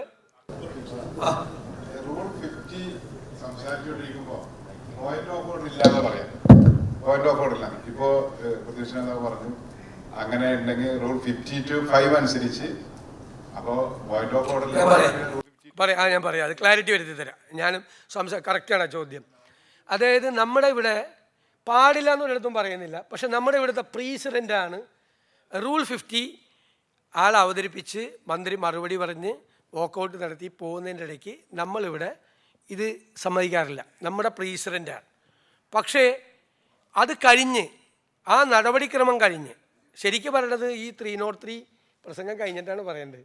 303 പ്രസംഗം കഴിഞ്ഞിട്ടാണ് ശരിക്കും പറയേണ്ടത്. 303 വായിച്ചു കഴിഞ്ഞാൽ 303യുടെ റീഡിങ് നോക്കിക്കഴിഞ്ഞാൽ അത് വളരെ രസകരമായിട്ട് നമുക്ക് മനസ്സിലാവും, പെട്ടെന്ന് മനസ്സിലാവും. അപ്പോൾ അത് കഴിഞ്ഞിട്ട് നമുക്ക് ചോദിക്കാം, ഇദ്ദേഹം ഇവിടെ ഈ അടിയന്തര പ്രമേയ നോട്ടീസ് അവതരിപ്പിച്ചുകൊണ്ട് നടത്തിയതിൽ a point of order shall relate to the interpretation or enforcement of these rules or such articles of the Constitution as regulate the business of the Assembly and shall raise a question which is within the cognizance of the Speaker. A point of order may be raised in relation to the business before the Assembly at the moment, provided that the Speaker may permit a member to raise a point of order during the interval between the termination of one item of business and the commencement of another, if it relates to maintenance of order in or arrangement of business. ഒരെണ്ണത്തിൻ്റെ terminal stage കഴിഞ്ഞ് അടുത്ത നടപടിക്രമം ആരംഭിക്കാൻ പോകുന്നതിന് മുമ്പാണ് നേരത്തെ നടത്തിയ അപ്പോൾ വാക്കൗട്ട് പ്രസംഗം നടത്തി നമ്മൾ പുറത്തോട്ട് പോയാലും പുറത്തുനിന്ന് തിരിച്ചു വന്നാലും അക്ബറിനെ എഴുന്നേറ്റ് നിന്ന് ഇവിടെ റൂൾ 52 അനുസരിച്ചിട്ട് ഇവിടെ നടത്തിയ അടിയന്തര പ്രമേയ നോട്ടീസിൽ ആരോപണം ഉന്നയിച്ചിരിക്കുന്നു. ആ ആരോപണം സഭാരേഖകളിൽ വരാൻ പാടില്ല. 52(5) അനുസരിച്ച് ആരോപണം ഉന്നയിക്കാൻ പാടില്ല എന്ന് പറയാം. അപ്പോൾ പറയാം. അതാണ് ഇവിടുത്തെ പ്രീസിഡൻ്റ് അനുസരിച്ച്. ചില കാര്യങ്ങളിൽ നമ്മൾ ഇവിടെ ചില പ്രീസിഡൻസ് സഭാ നടപടികൾ നടത്തിക്കൊണ്ടു പോകുന്നതിന് വേണ്ടിയിട്ട് ഉണ്ടാക്കി വെച്ചിട്ടുണ്ട്. സത്യത്തിൽ റൂൾസ് അനുസരിച്ച് എപ്പോൾ വേണമെങ്കിലും ചോദിക്കാം.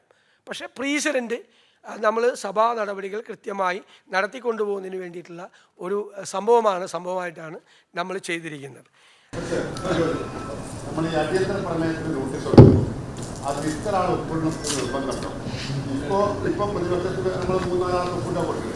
ഇതിലൊന്നുമില്ലാത്ത ഒരു സ്വതന്ത്രമായി ഒരു അടിയന്തര വിഷയം അവതരിപ്പിക്കാൻ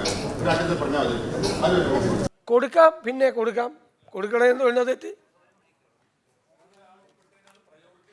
അപ്പോൾ വരുമ്പോൾ ഒന്നിൽ കൂടുതൽ ഒരെണ്ണം അത് മാത്രമല്ലെങ്കിൽ അത് എടുക്കാൻ വേണമെങ്കിൽ സ്പീക്കർക്ക് അത് എടുക്കാം. 2 നോട്ടീസ് വന്നിരിക്കുകയാണ് ഒരു ദിവസം, ഒരെണ്ണം എടുക്കുള്ളൂ. അപ്പോൾ കൂടുതൽ ആളുകൾ ഒപ്പിട്ടിരിക്കുന്നത് എടുക്കും. ഒരു സബ് ക്വസ്റ്റ്യൻ ഉണ്ട് അതിൽ ബന്ധപ്പെട്ട്. ഇപ്പം നമ്മൾ പ്രതിപക്ഷം മാത്രമാണ് അടിയന്തര പ്രമേയം അവതരിപ്പിക്കുന്നത്. ഭരണപക്ഷത്തുള്ള മെമ്പർക്ക് അടിയന്തര സ്വഭാവമുള്ള വിഷയം അവതരിപ്പിക്കണമെങ്കിൽ പിന്നെന്താ മാർഗം? ഞാൻ നേരത്തെ സംസാരിച്ചപ്പോൾ പറഞ്ഞല്ലോ, പ്രതിപക്ഷത്തിന് മാത്രമേ വെറുതെ ആവശ്യമില്ലാത്ത കാര്യമൊക്കെ പറഞ്ഞ് ആയുധം കൊടുക്കണം. അല്ല, എന്താ അറിയോ, അതെ മനസ്സിലായി, ഭരണകക്ഷി വരാനുള്ളതാണ് കാര്യം മനസ്സിലായി. അതിനുള്ള സൂചനയാണ് ഞാൻ പറഞ്ഞത്. ഇവിടെ വടി കൊടുക്കുക, ഇപ്പുറത്തോട്ട് വടി കൊടുക്കുക. അല്ല, ആകെയുള്ളൊരു ഓപ്പർച്യൂണിറ്റിയാണ് നമ്മുടെ കയ്യിലുള്ളത്. അതുകൂടി എടുത്തിട്ട് അപ്പുറത്തോട്ട് കൊടുക്കുക. അല്ല, ഈ പറഞ്ഞത് വളരെ റെലവൻ്റ് ആയിട്ടുള്ള ചോദ്യമാണ് സി ഉബൈദുള്ള ചോദിച്ചത്. നേരത്തെ ഇവിടെ അവതരിപ്പിച്ചിട്ടുണ്ട്, RS അവതരിപ്പിച്ചിട്ടുണ്ട്. പക്ഷേ ഞാൻ പറയില്ല, ഇതിൻ്റെ ഒരു പ്രീസിഡൻ്റാണ്. സഭ നടത്തിക്കൊണ്ട് പോകുന്നതിന് വേണ്ടിയിട്ടുള്ളൊരു പ്രീസിഡൻ്റാണ്. ഇപ്പോൾ ഒരു ഡിബേറ്റ് നടക്കുന്നു. അപ്പോൾ ഒരു ഏറ്റവും പ്രധാനപ്പെട്ട റീസെൻ്റ് ഒക്കറൻസ് സമീപ ദിവസങ്ങളിൽ നടന്ന ഒരു സംഭവം. ഇപ്പോൾ ഞാൻ ആദ്യമായിട്ട് 2006 ആദ്യത്തെ എൻ്റെ അടിയന്തര പ്രമേയമാണ് ലോട്ടറി കൊണ്ടുവരണം. ലോട്ടറി വിഷയം കൊണ്ടുവരണമെന്ന് തീരുമാനിച്ചു. അപ്പോൾ റീസെൻ്റ് ഒക്കറൻസ് ആണ്, ഒരു രക്ഷയില്ല. കെ രാധാകൃഷ്ണനാണ് സ്പീക്കർ. ഒരു രക്ഷയില്ല. റീസെൻ്റ് ഒക്കറൻസ് എവിടെ കാണിക്കണമെങ്കിൽ അപ്പോൾ പത്രത്തിലൊരു വാർത്ത വന്നു. അപ്പോൾ പത്രത്തിൽ എല്ലാം വാർത്ത അറേഞ്ച് ചെയ്തു. പക്ഷേ എന്ത് പറ്റിയെന്ന് വെച്ചാൽ രാത്രിയായപ്പോൾ പത്രാഫീസിൽ നിന്നെല്ലാം വിളിച്ചു പറഞ്ഞു, ലോട്ടറി ആയതുകൊണ്ട് സാധനം വിടൂല എന്ന് പറഞ്ഞു. ലോട്ടറിക്കെതിരായ വാർത്ത എല്ലാ പത്രങ്ങളും പരസ്യം വാങ്ങിക്കുകയാണ്, അതുകൊണ്ട് അത് നടക്കില്ല എന്ന് വിളിച്ചു പറഞ്ഞു. രാത്രി വളരെ 9 മണിയായപ്പോഴാണ് ലോട്ടറിയുടെ പരസ്യം മേടിക്കാത്ത ഒരു പത്രം ഉണ്ടെന്ന് അറിയണത്. പുറത്തു പറയരുത് ആരോടും. അപ്പോൾ രാത്രി ആകുമ്പോഴാണ് ഞാൻ അറിയണത് ലോട്ടറിയുടെ പരസ്യം മേടിക്കാത്ത പത്രമുണ്ട്, മാധ്യമ പത്രമുണ്ടെന്ന്. അപ്പോൾ മാധ്യമത്തിൽ ഞാൻ വിളിച്ചിട്ട് ഈ വാർത്ത, ഈ ലോട്ടറിയെ സംബന്ധിച്ചുള്ള വാർത്ത കൊടുത്തു. ശരിയായിട്ടുള്ള വാർത്തയാണ്, മാധ്യമം വാർത്ത. പക്ഷെ വൈകി വന്നതുകൊണ്ട് എന്ത് പറ്റിയെന്ന് വെച്ച് കഴിഞ്ഞാൽ കൊച്ചിൻ എഡിഷനിൽ മാത്രമേ വന്നുള്ളൂ, തിരുവനന്തപുരത്തെ എഡിഷനിൽ വന്നില്ല. ഇപ്പോൾ രാവിലെ സ്പീക്കറെ കാണാൻ പോകുമ്പോൾ സ്പീക്കർ ഇത് എന്ത് റീസെൻ്റ് ഒക്കറൻസ് ആണെന്ന് ചോദിക്കണം. പിന്നെ അന്ന് ഫാക്സാണ്, ഫാക്സിൽ കൊച്ചിൻ എഡിഷൻ്റെ കോപ്പി ഇവിടെ വരുത്തിയിട്ട് ഞാൻ കെ രാധാകൃഷ്ണനെ കാണാൻ പോയിട്ട് പറഞ്ഞു ഇത് ഭയങ്കര പ്രശ്നമാണ്, ഇന്നലെ രാത്രി കിട്ടിയ ഏറ്റവും ലേറ്റസ്റ്റ് ആയിട്ടുള്ള ഒരു ന്യൂസാണ്, ഭയങ്കര സംഭവമാണിത്, വലിയ പ്രശ്നം ഉണ്ടാവും എന്ന് പറഞ്ഞിട്ടാണ് ഇതിന് അനുവാദം മേടിക്കുന്നത്. ഞാൻ ആദ്യമായിട്ട് നോട്ടീസ് കൊടുത്ത് ഞാൻ റൂൾ 50 അവതരിപ്പിക്കുന്നത് ഇങ്ങനെയാണ്. അപ്പോൾ പെട്ടെന്നുണ്ടായ സംഭവമാണെന്ന് കാണിക്കാൻ വേണ്ടി വേറെ മാർഗ്ഗമില്ല അന്ന്. ഇപ്പം പിന്നെ അത്രയും ടെക്നിക്കലായിട്ട് പോകുന്നില്ല, അത്രയും ടെക്നിക്കലായിട്ട് പോകേണ്ട ഒരു കാര്യമില്ല. റീസെൻ്റ് ഓർഗനൈസ് വെച്ച് ഇന്നലെ രാത്രി നടന്ന സംഭവം ആകണമെന്നില്ല. വേണമെങ്കിൽ അതൊക്കെ തരാതിരിക്കാൻ വേണ്ടിയിട്ട് ഇൻ്റർപ്രറ്റ് ചെയ്ത് അങ്ങനെ കൊടുക്കാം. പക്ഷെ ഇപ്പോൾ സമീപകാലങ്ങളിലുള്ള എല്ലാ ഗവൺമെൻറ്റുകളും സാധാരണ ഇത്തരം കാര്യത്തിൽ കുറേ കൂടെ ലിബറലായിട്ടാണ് ആ വിഷയം ചർച്ച ചെയ്യപ്പെടട്ടെ എന്നുള്ള രീതിയിലേക്കാണ് അത് പോകുന്നത്. റൂൾസ് അല്ലല്ല, സ്ട്രിക്റ്റ് റൂളിൽ പിടിക്കാൻ പറ്റില്ല, പ്രീസിഡൻറ്റും കൂടി നോക്കണമല്ലോ. ഇപ്പം ഈ എല്ലാവർക്കും ഓപ്പോസിഷനിൽ ഇരിക്കേണ്ടതല്ലേ, സ്ഥിരമായിട്ടല്ല ഒരു കൂട്ടർക്ക് മാത്രമല്ലല്ലോ ഓപ്പോസിഷൻ. അപ്പോൾ മാറി മാറി വരുമ്പോൾ എല്ലാവർക്കും അതുണ്ട്. ഇപ്പോൾ ഇവിടെ സത്യത്തിൽ നേരത്തെ വാക്കൗട്ട് പ്രസംഗങ്ങൾ 26 മിനിറ്റ് 30 മിനിറ്റ് ഒക്കെ വാക്കൗട്ട് പ്രസംഗങ്ങൾ ഉണ്ടായിട്ടുണ്ട്. അപ്പം അതിപ്പോൾ നമ്മളൊക്കെ വന്ന പിന്നെ നമ്മൾ ചുരുക്കിക്കൊണ്ടിരിക്കുകയാണ്, സത്യത്തിൽ വളരെ ചുരുക്കിക്കൊണ്ടിരിക്കുകയാണ്. എൻ്റെ ഒരു ആഗ്രഹം എന്ന് പറയുന്നത് ഒരു 12-13 മിനിറ്റിൽ മാക്സിമം ഇതിലൊരു വാക്കൗട്ട് പ്രസംഗം അവസാനിപ്പിക്കണമെന്നാണ്. കണ്ടന്റ് വേറെ ബഹളമൊന്നും ഉണ്ടായില്ലെങ്കിൽ അതിൽ തീരും സാധാരണ. അതിൻ്റെ ഇടയിൽ ബഹളവും തടസ്സപ്പെടുത്തലും വരുമ്പോഴാണ് നമ്മൾ 14-16 സ്പീക്കർ എസ് എന്ന് പറയേണ്ട സ്ഥിതിയിലേക്ക് പണ്ട് വരുന്നത്. അപ്പോൾ ഇത് ഒരു ഞാൻ പറയുന്നത് വിഷയങ്ങൾ ചർച്ച ചെയ്യപ്പെടട്ടെ എന്നാണ് നമ്മുടെ ആറ്റിറ്റ്യൂഡ്.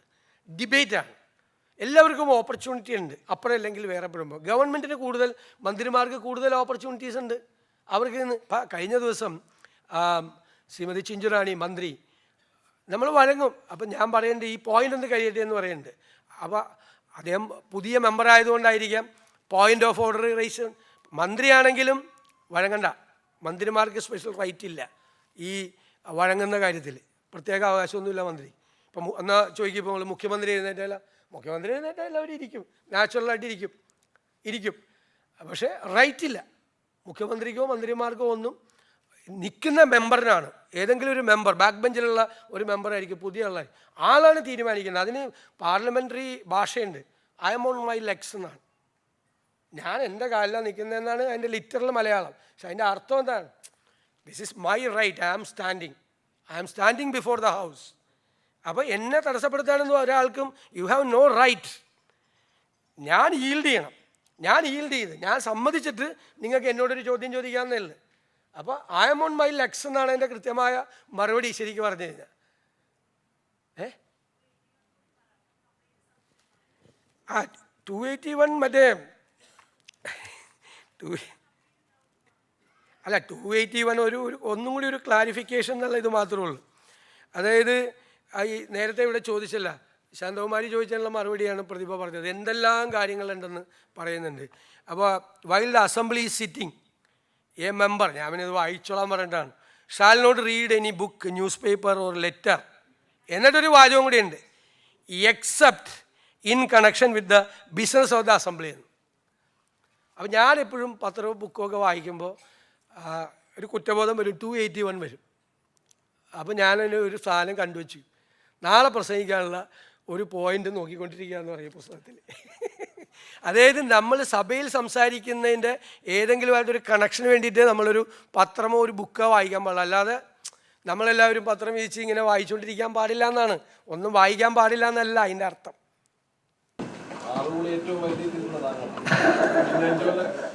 അല്ല, അത് ഞാൻ അതുകൊണ്ടാണ് അതിൻ്റെ ഒരു ഇൻ്റർപ്രിട്ടേഷൻ വേറെ രീതിയിൽ കൊടുത്തത്. നമ്മളെല്ലാവരും രാവിലെ വന്ന് പത്രമൊക്കെ വിരിച്ച്, മനോരമയും മാതൃഭൂമിയും കേരളകൗമുദിയും ദീപികയൊക്കെ കൂടി വിരിച്ചിങ്ങനെ ഇരുന്ന് പത്രം വായിച്ചുകൊണ്ടിരിക്കാൻ പാടില്ല എന്നാണ്. അങ്ങനെ എല്ലാവരും ശ്രദ്ധിക്കാതെ, അറ്റൻഷൻ ഇല്ലാതെ സഭ വേറെ, അതാണ് ഞാൻ നേരത്തെ പറഞ്ഞത്, ചന്തയായി പോകുമെന്ന് പറയണത്.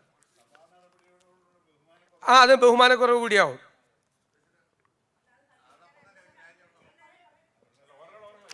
പറഞ്ഞോ, അല്ല ഇതുകൂടി പറഞ്ഞേക്കാം, ഒരെണ്ണം കൂടി. ഷാൽ നോട്ട് ഇൻറപ്റ്റ്, കേട്ടാ, അതൊന്നും അറിഞ്ഞിരിക്കേണ്ടതാണ്.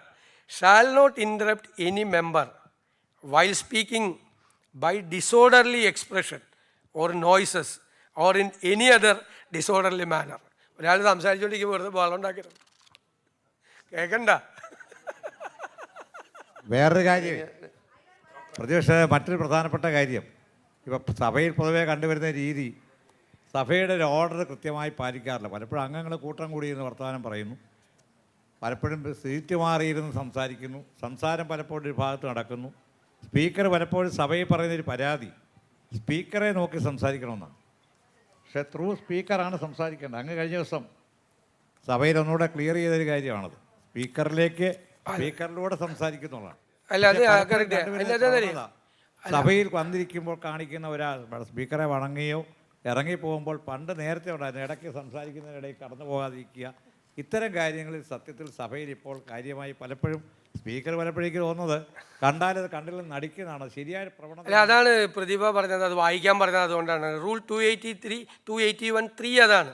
Shall bow to the chair while entry or leaving the assembly and also when taking or leaving his seat.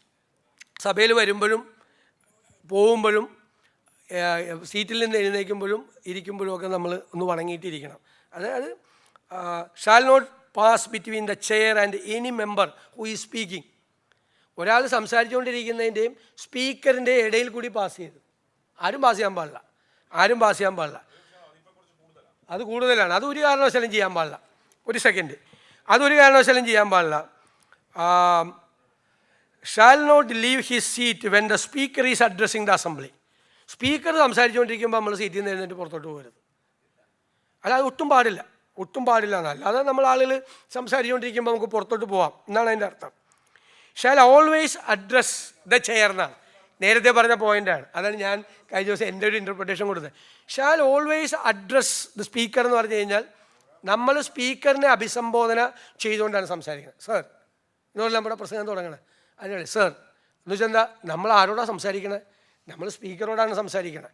ഞാനിപ്പോൾ മുഖ്യമന്ത്രിയോട് ഞാൻ സംസാരിക്കുമ്പോഴും ഞാൻ മുഖ്യമന്ത്രിയോടല്ല നേരിട്ട് സംസാരിക്കണത്, ത്രൂ ദ സ്പീക്കറാണ്. ഞാൻ സ്പീക്കർ വഴിയാണ് മുഖ്യമന്ത്രിയോട് പറയണത്. അപ്പം നമ്മൾ ചിലപ്പോൾ അത് പാളിപ്പോകുന്നുണ്ട്.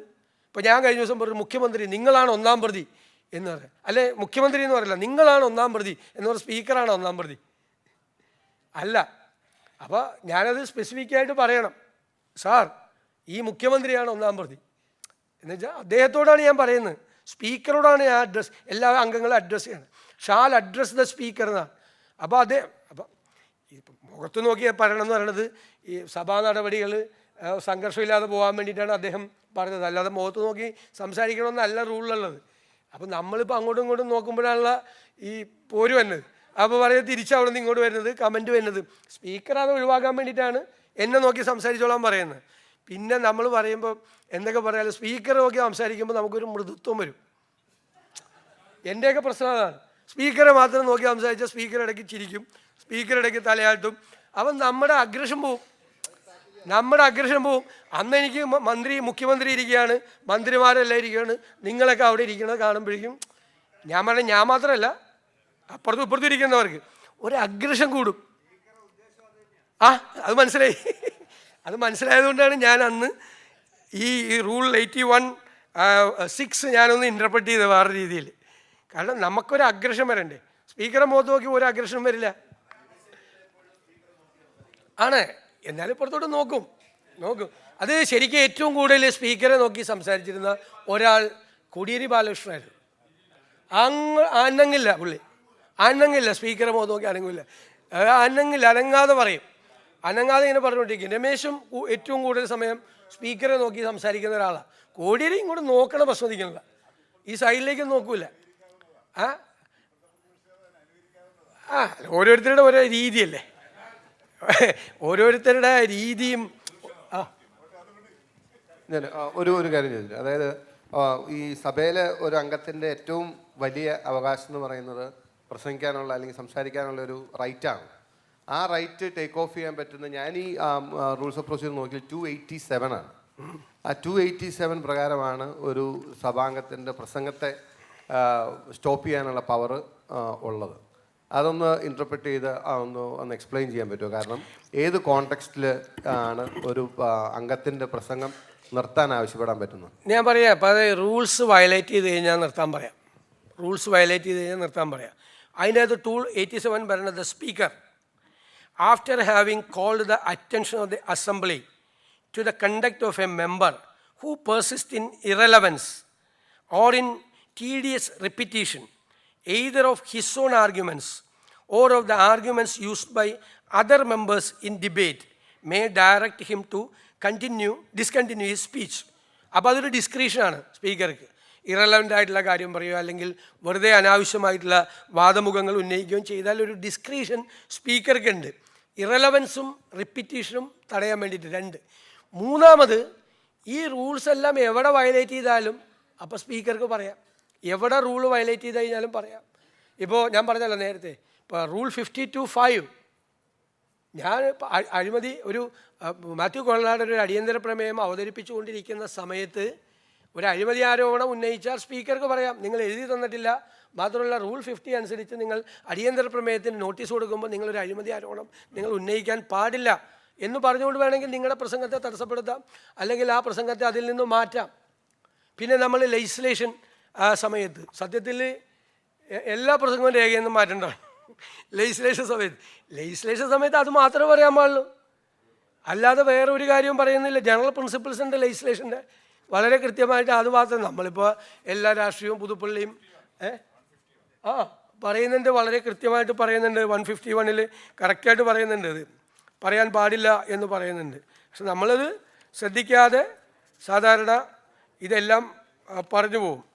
സഭയിലെ അറ്റൻഡൻസ് ഇപ്പൊ പഴയ കാലത്ത് പിന്നെ അന്നത്തെ എംഎൽഎമാരും മറ്റൊക്കെ കീഴ്വഴക്കെന്താണെന്ന് കൂടി അറിയാൻ വേണ്ടിയിട്ടാണ് അവർ ഈ സഭയിലായിരുന്നു കോൺസെൻട്രേറ്റ് ചെയ്തിരുന്നത്, ലെജിസ്ലേഷനിലായിരുന്നു കോൺസെൻട്രേറ്റ് ചെയ്തിരുന്നത്. ഇപ്പോൾ പുതിയ മെമ്പർമാരും പുതിയ മന്ത്രിമാരടക്കം അവരുടെ പ്രോഗ്രാംസും അതുപോലെ തന്നെ മണ്ഡലത്തിലെ പ്രോഗ്രാംസിലുമാണ് പിന്നെ അവരുടെ മണ്ഡലത്തിൽ നിന്ന് അറിഞ്ഞെടുക്കാൻ വേണ്ടിയിട്ട് അവർ കോൺസെൻട്രേറ്റ് ചെയ്യുന്നത്. അതുകൊണ്ട് തന്നെ ഇപ്പോൾ പലയിടത്തും പലപ്പോഴും ഇവിടുത്തെ സഭയിലെ അറ്റൻഡൻസ് നിയമനിർമ്മാണത്തിൻ്റെ വോട്ടെടുപ്പിൻ്റെ സമയത്ത് പോലും, പ്രത്യേകിച്ച് വോട്ട് അത്ര നിർണായകമല്ലാത്ത സന്ദർഭത്തിൽ അതൊക്കെ വളരെ ചുരുങ്ങിപ്പോകുന്നു. ഈ അറ്റൻഡൻസുമായി ബന്ധപ്പെട്ട് എന്താണ് ഇതിൻ്റെ റൂൾസും പിന്നെ പ്രസിഡൻസും എന്താണ്?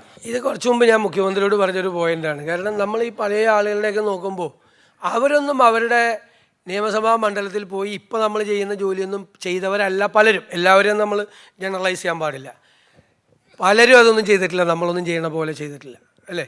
നമ്മുടെ ഇപ്പോഴത്തെ ജോലി എന്താണെന്ന് നമുക്കെല്ലാം അറിയുള്ളൂ, എല്ലാവർക്കും. നമ്മൾ ചെയ്തുകൊണ്ടിരിക്കുന്ന ജോലി എന്താണെന്ന്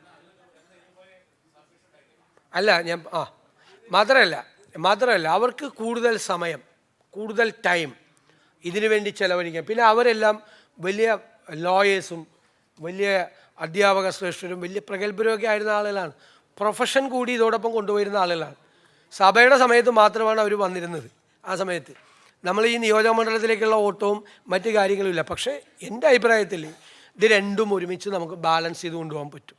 നമ്മളാരും ജോലി ചെയ്യുന്നവരല്ല, വേറെ പ്രൊഫഷനിലുള്ളവർ വളരെ അപൂർവം പേരാണ്, വളരെ വിരലിലുണ്ടാവുന്ന 1-2 പേരുകൾ. നമ്മളെല്ലാവരും ഇതൊക്കെ തന്നെയാണ് നമ്മുടെ ജോലിയും കാര്യങ്ങളും. അപ്പോൾ രണ്ടും വേണം. നല്ല നിയമസഭ സാമാജികനാകുകയും വേണം, നിയമസഭാ മണ്ഡലത്തിൽ നന്നായി പ്രവർത്തിക്കുന്ന ആളും വേണം. ഇത് രണ്ടും കൂടി വേണം. ഇതിൻ്റെ രണ്ടിൻ്റെയും കൂടി ഒരു ആകത്തുകയാണ് നല്ല MLA എന്ന് പറയുന്നത്. ഇതിൻ്റെ രണ്ടിൻ്റെയും കൂടി. നിയമസഭയിൽ വന്ന് മിണ്ടാതിരിക്കുകയും അവിടെ ചെന്നിട്ട് ഭയങ്കര രാവിലെ തൊട്ട് പാതിരാത്രി വരെ ഭയങ്കര ജോലി ചെയ്യുന്ന ആൾ ഒരു നല്ല MLA എന്ന് നമുക്ക് പൂർണ്ണമായിട്ട് പറയാൻ പറ്റില്ല. ഇത് രണ്ടും വേണം. ഞാൻ പറഞ്ഞില്ല, നമുക്കൊരു ഭയങ്കര മണ്ഡലത്തിലെ കാര്യങ്ങൾ നോക്കാൻ വേണ്ടിയിട്ടുള്ള നിയോഗമല്ല, മണ്ഡലത്തിനെ റെപ്രസെൻ്റ് ചെയ്യുന്നുണ്ടെന്ന് മാത്രമേ ഉള്ളൂ നമ്മൾ. അതുമാത്രമല്ല, നമ്മൾ കേരളത്തെ റെപ്രസെൻ്റ് ചെയ്യുകയാണ്. കേരളത്തിലെ 3.5 കോടി വരുന്ന ആളുകളുടെ പ്രതിനിധികളായിട്ടാണ് നമ്മൾ 140 പേര് വരുന്നത്. അപ്പോൾ കേരളത്തിലെ ജനങ്ങളെ ബാധിക്കുന്ന ഏത് വിഷയവും ഏത് പ്രശ്നവും അത് പറയാനും അത് പരിഹരിക്കാനുള്ള നേതൃത്വം കൊടുക്കാനും ഒക്കെ ഉത്തരവാദിത്വമുള്ള ആളുകളാണ് നമ്മൾ എന്നുള്ള ഒരു ലെവലിലേക്ക് നമ്മൾ പോകണം. ഏറ്റവും ഫലപ്രദമായി, ഏറ്റവും ആധികാരികമായി, ഏറ്റവും കണ്ടൻറ്റോടുകൂടി. ഇപ്പോൾ എന്നോട് ഒരു ഇൻ്റർവ്യൂവിൽ ചോദിച്ചു, നിങ്ങളെപ്പോഴും ഭയങ്കര ഹോംവർക്കാണല്ലോ എന്ന് ചോദിച്ചു.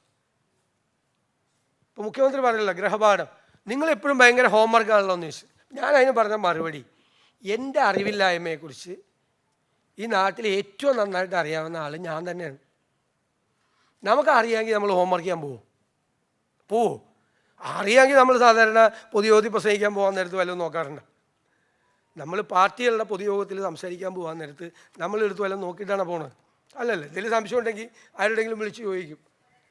അല്ലാതെ നമ്മൾ നേരെ പോയി പറയുമല്ലേ പൊതുയോഗത്തിൽ. പക്ഷെ അസംബ്ലിയിൽ വരുമ്പോൾ നമുക്ക് കിട്ടുന്ന സമയം കുറവ്. 5 മിനിറ്റ് ആയിരിക്കാം, ചിലപ്പോൾ 3 മിനിറ്റ് ആയിരിക്കാം, ചിലപ്പോൾ 10 മിനിറ്റ് ആയിരിക്കാം, ചിലപ്പോൾ 15 മിനിറ്റ് ആയിരിക്കാം. ആ 15 മിനിറ്റ് നമുക്കൊരു വലിയ അവസരമാണ്. ഭയങ്കര നിങ്ങൾ അത് ആലോചിച്ചാൽ മതി മനസ്സിൽ. എനിക്ക് നാളെ ഒരു പ്രസംഗമുണ്ട്, എനിക്ക് 10 മിനിറ്റ് ഉണ്ട് പ്രസംഗിക്കാൻ. ആ 10 മിനിറ്റ് ഞാനൊരു 3 പോയിൻറ്റോ 4 പോയിൻറ്റോ ഞാൻ പറയും. അത് ഞാൻ ഏറ്റവും നല്ല പോയിൻ്റ് ആ സബ്ജക്റ്റിൽ പറയും. അത് ഏറ്റവും ഫലപ്രദമായി അവതരിപ്പിക്കും. ഞങ്ങളൊക്കെ പണ്ട് ചെയ്തിരുന്നത്, ഇപ്പോൾ കൃഷി വകുപ്പിൻ്റെ ഒരു ചർച്ച, 10 മിനിറ്റ് പ്രസംഗം. അപ്പോൾ ചിലപ്പോൾ 2-3 മണിക്കൂർ വർക്ക് ചെയ്യും. എന്തിനാണെന്നറിയോ? 3 മണിക്കൂർ വർക്ക് ചെയ്യുന്ന മുഴുവൻ കാര്യവും ഈ 10 മിനിറ്റ് കൊണ്ട് പറയാൻ പറ്റില്ല. പക്ഷേ എന്താ, ആ 3 മണിക്കൂർ കൊണ്ട് ആ സബ്ജക്റ്റ് അപ്ഡേറ്റ് ചെയ്ത് പിന്നെ നമുക്ക് കിട്ടുന്ന ഇൻഫർമേഷൻ അതിനോട് ആഡ് ചെയ്താൽ മതി. വേറൊരു അവസരത്തിൽ നമുക്ക് ചാടി എഴുന്നേറ്റ് കൃഷിമന്ത്രി എന്തെങ്കിലും ഒന്ന് പറഞ്ഞാൽ നമുക്ക് ചാടി എണീറ്റ് പറയാൻ പറ്റും, നോ, നിങ്ങൾ പറഞ്ഞ സ്റ്റാറ്റിസ്റ്റിക്സ് തെറ്റാണ്, അതല്ല കണക്ക്. നെല്ലിൻ്റെ സംഭരണ വില മുഴുവൻ കൊടുത്തിട്ടില്ല, ബാക്കി ഇനി ഇത്ര കോടി രൂപ കൂടി നിങ്ങൾ കൊടുക്കാറുണ്ട്, അന്ന് നിങ്ങൾ അത്രയും കോടി കൊടുക്കാറുണ്ട്, ഇന്ന് ഇത്രയും കോടി ബാക്കിയാണെന്ന് എഴുന്നേറ്റ് നിന്ന് നമുക്ക് പറയാം. അപ്പം നമ്മൾ കുറച്ച് നാൾ വിചാരിച്ചാൽ, ഈ ഡിമാൻഡ് ചർച്ചയും മറ്റ് സമയത്തൊക്കെ നിങ്ങൾ വിചാരിച്ചാൽ നമുക്ക് സബ്ജക്റ്റ് അപ്ഡേറ്റ് ചെയ്യാം, ഏത് സബ്ജക്റ്റും. അപ്പോൾ ഏത് സബ്ജക്റ്റിനെ കുറിച്ചും നമ്മൾ നിയമസഭയ്ക്കകത്തിരിക്കുമ്പോൾ ഏത് മെമ്പർ സംസാരിക്കുമ്പോഴും നമുക്ക് മനസ്സിലാവും. നമുക്ക് എളുപ്പത്തിൽ ചിലപ്പോൾ പുള്ളി ഇത്രയും കാര്യങ്ങൾ പറഞ്ഞിട്ടില്ലല്ലോ എന്ന് നമുക്ക് തോന്നും. അപ്പോൾ ഒരു 10 മിനിറ്റാണ് സംസാരിക്കാനുള്ളതെങ്കിൽ പോലും ആ 10 മിനിറ്റിന് വേണ്ടിയിട്ട് ഒരു പ്രത്യേക വർക്ക്. അല്ലാതെ പ്രസംഗിക്കാൻ പറ്റും എല്ലാവർക്കും, നമുക്ക് എല്ലാവർക്കും പ്രസംഗിക്കാൻ പറ്റും. ഒരു പ്രിപ്പറേഷനും ഇല്ലാതെ ഏത് വിഷയത്തിലും നമ്മൾ 140 പേര് സംസാരിക്കും. സംശയം വല്ലതും ഉണ്ടോ? ആരാ മോശക്കാർ? ഒരാൾ മോശം. പക്ഷേ ഇത് വേറെയാണ്. It's on record. ഇത് റെക്കോർഡിൽ കിടക്കുകയാണ്. നമ്മുടെ പിൻഗാമികളൊക്കെ വന്ന് പരിശോധിക്കും. സേവ്യർ ചിറ്റലപ്പള്ളിയൊക്കെ എന്തൊക്കെയാണ് പ്രസംഗിച്ചിട്ടുള്ളതെന്ന് നോക്കും. പിൻഗാമികൾ വന്ന് നോക്കും. ഇപ്പം എനിക്ക് മുമ്പ് എൻ്റെ നിയോജകമണ്ഡലത്തിൽ KT ജോർജ് ആയിരുന്നു, പഴയ ധനകാര്യമന്ത്രിയായിരുന്നു. ഞാൻ വന്ന ആദ്യം KT ജോർജിൻ്റെ പ്രസംഗം മുഴുവൻ നോക്കിയത്. അദ്ദേഹം ഫിനാൻസ് ബില്ലിൽ സംസാരിച്ചുകൊണ്ടിരിക്കുമ്പോഴാണ് അദ്ദേഹത്തിനൊരു ബ്രെയിനൊരു പ്രോബ്ലം ഉണ്ടായി തളർന്നു വീണ് അദ്ദേഹം മരിച്ചത്, ധനകാര്യമന്ത്രി ആയിരിക്കുന്ന സമയത്ത്. അപ്പോൾ എൻ്റെ മുൻഗാമി അങ്ങനെ. ഇനി വരുന്നൊരു തലമുറ നമ്മൾ എന്താണ് സംസാരിച്ചത്, നമ്മൾ എന്താണ് ചെയ്തത് എന്ന് നമ്മൾ നോക്കും. അപ്പോൾ സഭയിൽ നമ്മൾ വളരെ ആധികാരികമായും നന്നായും സംസാരിക്കാൻ വേണ്ടി ശ്രമിക്കുക. നമ്മുടെ ചാപ്റ്റർ 8 അടിയന്തര ചോദ്യങ്ങൾ എന്നൊരു ഷോർട്ട് നോട്ടീസ് ഉണ്ട്. പിന്നെ ഒരിക്കലും അതിൽ ശ്രമിച്ചു, പക്ഷേ അത് അനുവദിക്കപ്പെട്ടതുമില്ല. അപ്പോൾ അതിൽ അരമണിക്കൂർ ഡിസ്കഷൻ അനുവദിക്കും എന്ന റിസർവ് പ്രസിൽ വായിക്കുകയും ചെയ്തു. പക്ഷെ നമ്മുടെ നിയമസഭയിൽ അത്തരം ഒരു പൊതുവെ അനുവദിക്കപ്പെടുന്ന കാണുന്നുമില്ല. അതിനെക്കുറിച്ചൊന്ന് വിശദീകരിക്കാം. ഇടയ്ക്ക് കൊടുക്കാറുണ്ട്, ഇടയ്ക്ക് സ്പീക്കറുടെ നേരത്തെ കിട്ടിയിട്ടുണ്ട്. നേരത്തെ നമ്മൾ ഈ സഭയിൽ തന്നെ കൊടുത്തിട്ടുണ്ടല്ലോ. ഈ സഭയിൽ തന്നെ അടിയന്തര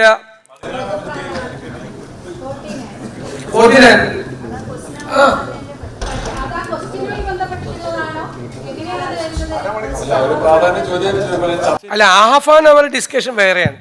ഹാഫ് ആൻ അവർ ഡിസ്കഷനും അടിയന്തര ചോദ്യവും വേറെയാണ്. അടിയന്തര ചോദ്യം ഞാൻ പറഞ്ഞില്ലേ, 26 മുതൽ 48 വരെയുള്ള നമ്മുടെ റൂൾസ് ഓഫ് പ്രൊസീജിയറിലുള്ള 3 തരത്തിലുള്ള ചോദ്യങ്ങളാണ്. ഒന്ന് സ്റ്റാർഡ് ക്വസ്റ്റ്യൻസ്, ഒന്ന് അൺസ്റ്റാർഡ് ക്വസ്റ്റ്യൻസ്. നേരത്തെ കിട്ടിയിട്ടുണ്ട്. ഈ ഹൗസിൽ തന്നെ കിട്ടിയിട്ടുണ്ടല്ലോ. എന്നിട്ട് നമുക്കൊരു ചുവന്ന കാർഡിൽ വരും. ഈ ഹൗസിൽ കിട്ടിയിട്ടുണ്ട്, കിട്ടാറുണ്ട്. ഞാൻ ചോദിക്കുന്നത്, അതിനുശേഷം, അതായത് നമ്മുടെ 1 മണിക്കൂർ ക്വസ്റ്റിന് ശേഷം ആ അടിയന്തര ചോദ്യം ചോദിക്കാനുള്ള അവസരം തരും. അങ്ങനെയാണ്.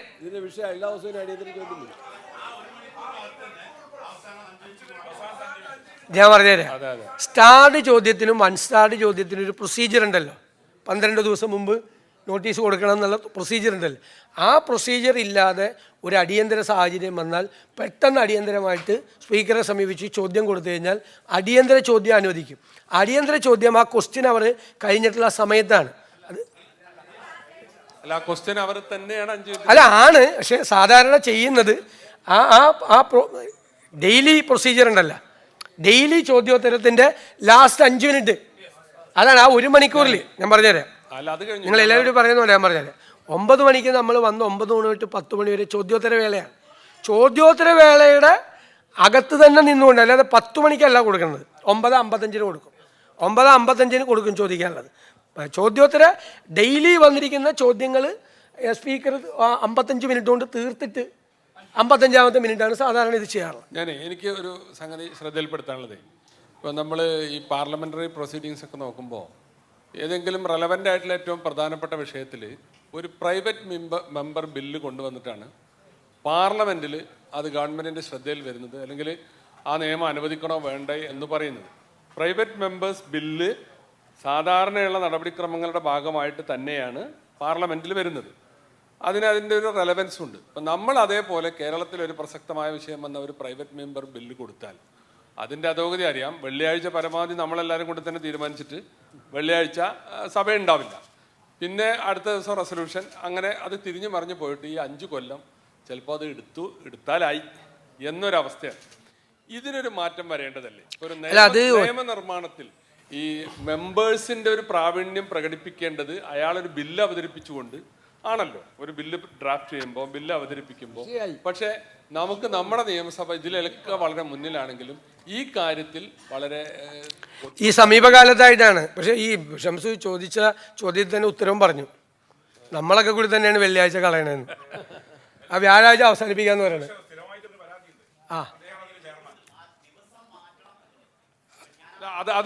അതൊരു പ്രശ്നമാണ്. കാരണം നമ്മളിത് വളരെ മാറ്റണം. ഇത് നമ്മൾ പണ്ടൊക്കെ നന്നായി പ്രാക്ടീസ് ചെയ്തിരുന്നതാണ്. പ്രമേയങ്ങൾ അവതരിപ്പിക്കുകയും കേരളത്തിന്റെ ഹിസ്റ്ററിയിൽ ആകെ ഒരു പ്രൈവറ്റ് മെമ്പർ ബില്ലേ പാസ്സായിട്ടുള്ളൂ, അത് മെമ്പേഴ്സിന്റെ അലവൻസും സാലറി ആയിരുന്നു. അതല്ല അത് പാസ്സായത്. പക്ഷേ പ്ലീസ് പാസ്സായില്ല. ഒരുപാട് ബില്ലുകൾ നമ്മൾ അവതരിപ്പിച്ചിട്ടുണ്ട്, ഒരുപാട് ബില്ലുകൾ പ്രൈവറ്റ് മെമ്പേഴ്സ് ബില്ല് അവതരിപ്പിച്ചിട്ടുണ്ട്. പാസ്സായിട്ടില്ല എന്ന് മാത്രമേ ഉള്ളൂ. ബില്ല് പാസ്സായില്ല. പക്ഷെ അതൊരു മോഡലാണ്. അതായത് ഭാവിയിലേക്ക് ചെയ്യേണ്ട ഒരു നിയമനിർമ്മാണം ചെയ്യണം എന്ന് സഭയുടെ ശ്രദ്ധയിൽപ്പെടുത്താനും ഗവൺമെൻറ്റിൻ്റെ ശ്രദ്ധയിൽപ്പെടുത്താനുമാണ്. അതോടൊപ്പം ഇവിടെ സൂചിപ്പിച്ചതുപോലെ അംഗത്തിന് എന്താണ് ലെജിസ്ലേഷൻ. ഇപ്പം നമ്മൾ പറയും, നമ്മൾ ചിരിക്കും, 1-ാം വകുപ്പും പീഡികയും ബില്ലിൻ്റെ ഭാഗമായി. ഏത് പീഡിക? അതെന്താണ്? അപ്പോൾ ഒരു ബില്ലിൻ്റെ നമ്മൾ സ്റ്റാർട്ടിങ് എന്ന് പറയുന്നത് അതിൻ്റെ ടൈറ്റിലാണ്. പിന്നെ 1-ാം വകുപ്പ്, ആ 1-ാം വകുപ്പ് അതിൻ്റെ കാര്യങ്ങളെല്ലാം പറയും. അതിനുശേഷം 2-ാം വകുപ്പ് അതിൻ്റെ ഡെഫിനിഷനാണ്. 3-ാം വകുപ്പ് ഓപ്പറേറ്റീവ് പോർഷനാണ്. പിന്നെ ഓരോ ക്ലോസ് ഉണ്ട്. പിന്നെ റൂൾസ് ഫ്രെയിം ചെയ്യാൻ വേണ്ടിയിട്ടുള്ള ഒരു പ്രൊവിഷൻ, സബോർഡിനേറ്റ് ലെജിസ്ലേഷന് വേണ്ടിയിട്ടുള്ള ഒരു പ്രൊവിഷൻ. അപ്പം നമ്മളൊരു 2-3 പ്രാവശ്യം ലെജിസ്ലേഷനിൽ നമ്മൾ പങ്കെടുത്ത് കഴിയുമ്പോഴേക്കും നമുക്ക് എന്താണ് ഒരു ബില്ല് എന്നുള്ളതിൻ്റെ ഒരു ഐഡിയ കിട്ടും. അപ്പോൾ നമ്മൾ പി ഡി എന്ന് പറയുമ്പോൾ നമ്മൾ ചിരിക്കില്ല. ഇത് 1-ാം വകുപ്പും പി ഡിയും അതിൻ്റെ കൂടെ പോയെന്ന് പറയുമ്പോഴേക്കും നമുക്ക് ചിരി വരുവാണ്. അതിൻ്റെ ഒരു ബില്ല് പാസ്സാക്കുന്നതിൻ്റെ ഒരു പ്രൊസീജിയറുണ്ട്. ആ പ്രൊസീജിയർ നമുക്ക് ഈസി ആയിട്ട് ഇതൊക്കെ ഞാൻ പറഞ്ഞിട്ട് ഒരു 1-2 വർഷം വളരെ നന്നായിട്ട് നമ്മൾ അറ്റൻഡ് ചെയ്ത് കഴിഞ്ഞാൽ, സഭയിൽ നമ്മൾ കൂടുതൽ സമയം ഇരുന്ന് കഴിഞ്ഞാൽ നമ്മൾ ചെയ്യാൻ പറ്റും. ഞാൻ വലിയ അഭിപ്രായക്കാരനാണ്. ഈ വെള്ളിയാഴ്ച കുറേ കൂടി ശക്തമാക്കണം എന്നുള്ള സ്ട്രോങ് അഭിപ്രായക്കാരാണ്. വ്യാഴാഴ്ച അവസാനിപ്പിച്ച് വീട്ടിൽ പോകണം എന്നുള്ള അഭിപ്രായമുള്ള ആളല്ല.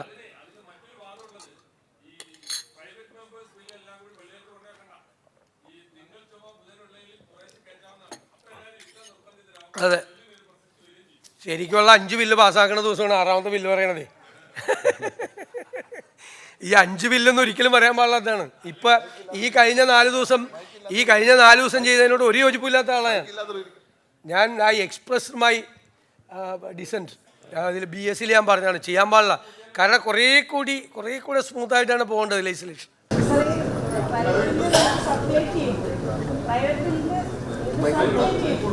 പക്ഷേ അത് സഭ പിന്നീട് കൊണ്ടുവരാൻ സാധിച്ചില്ല.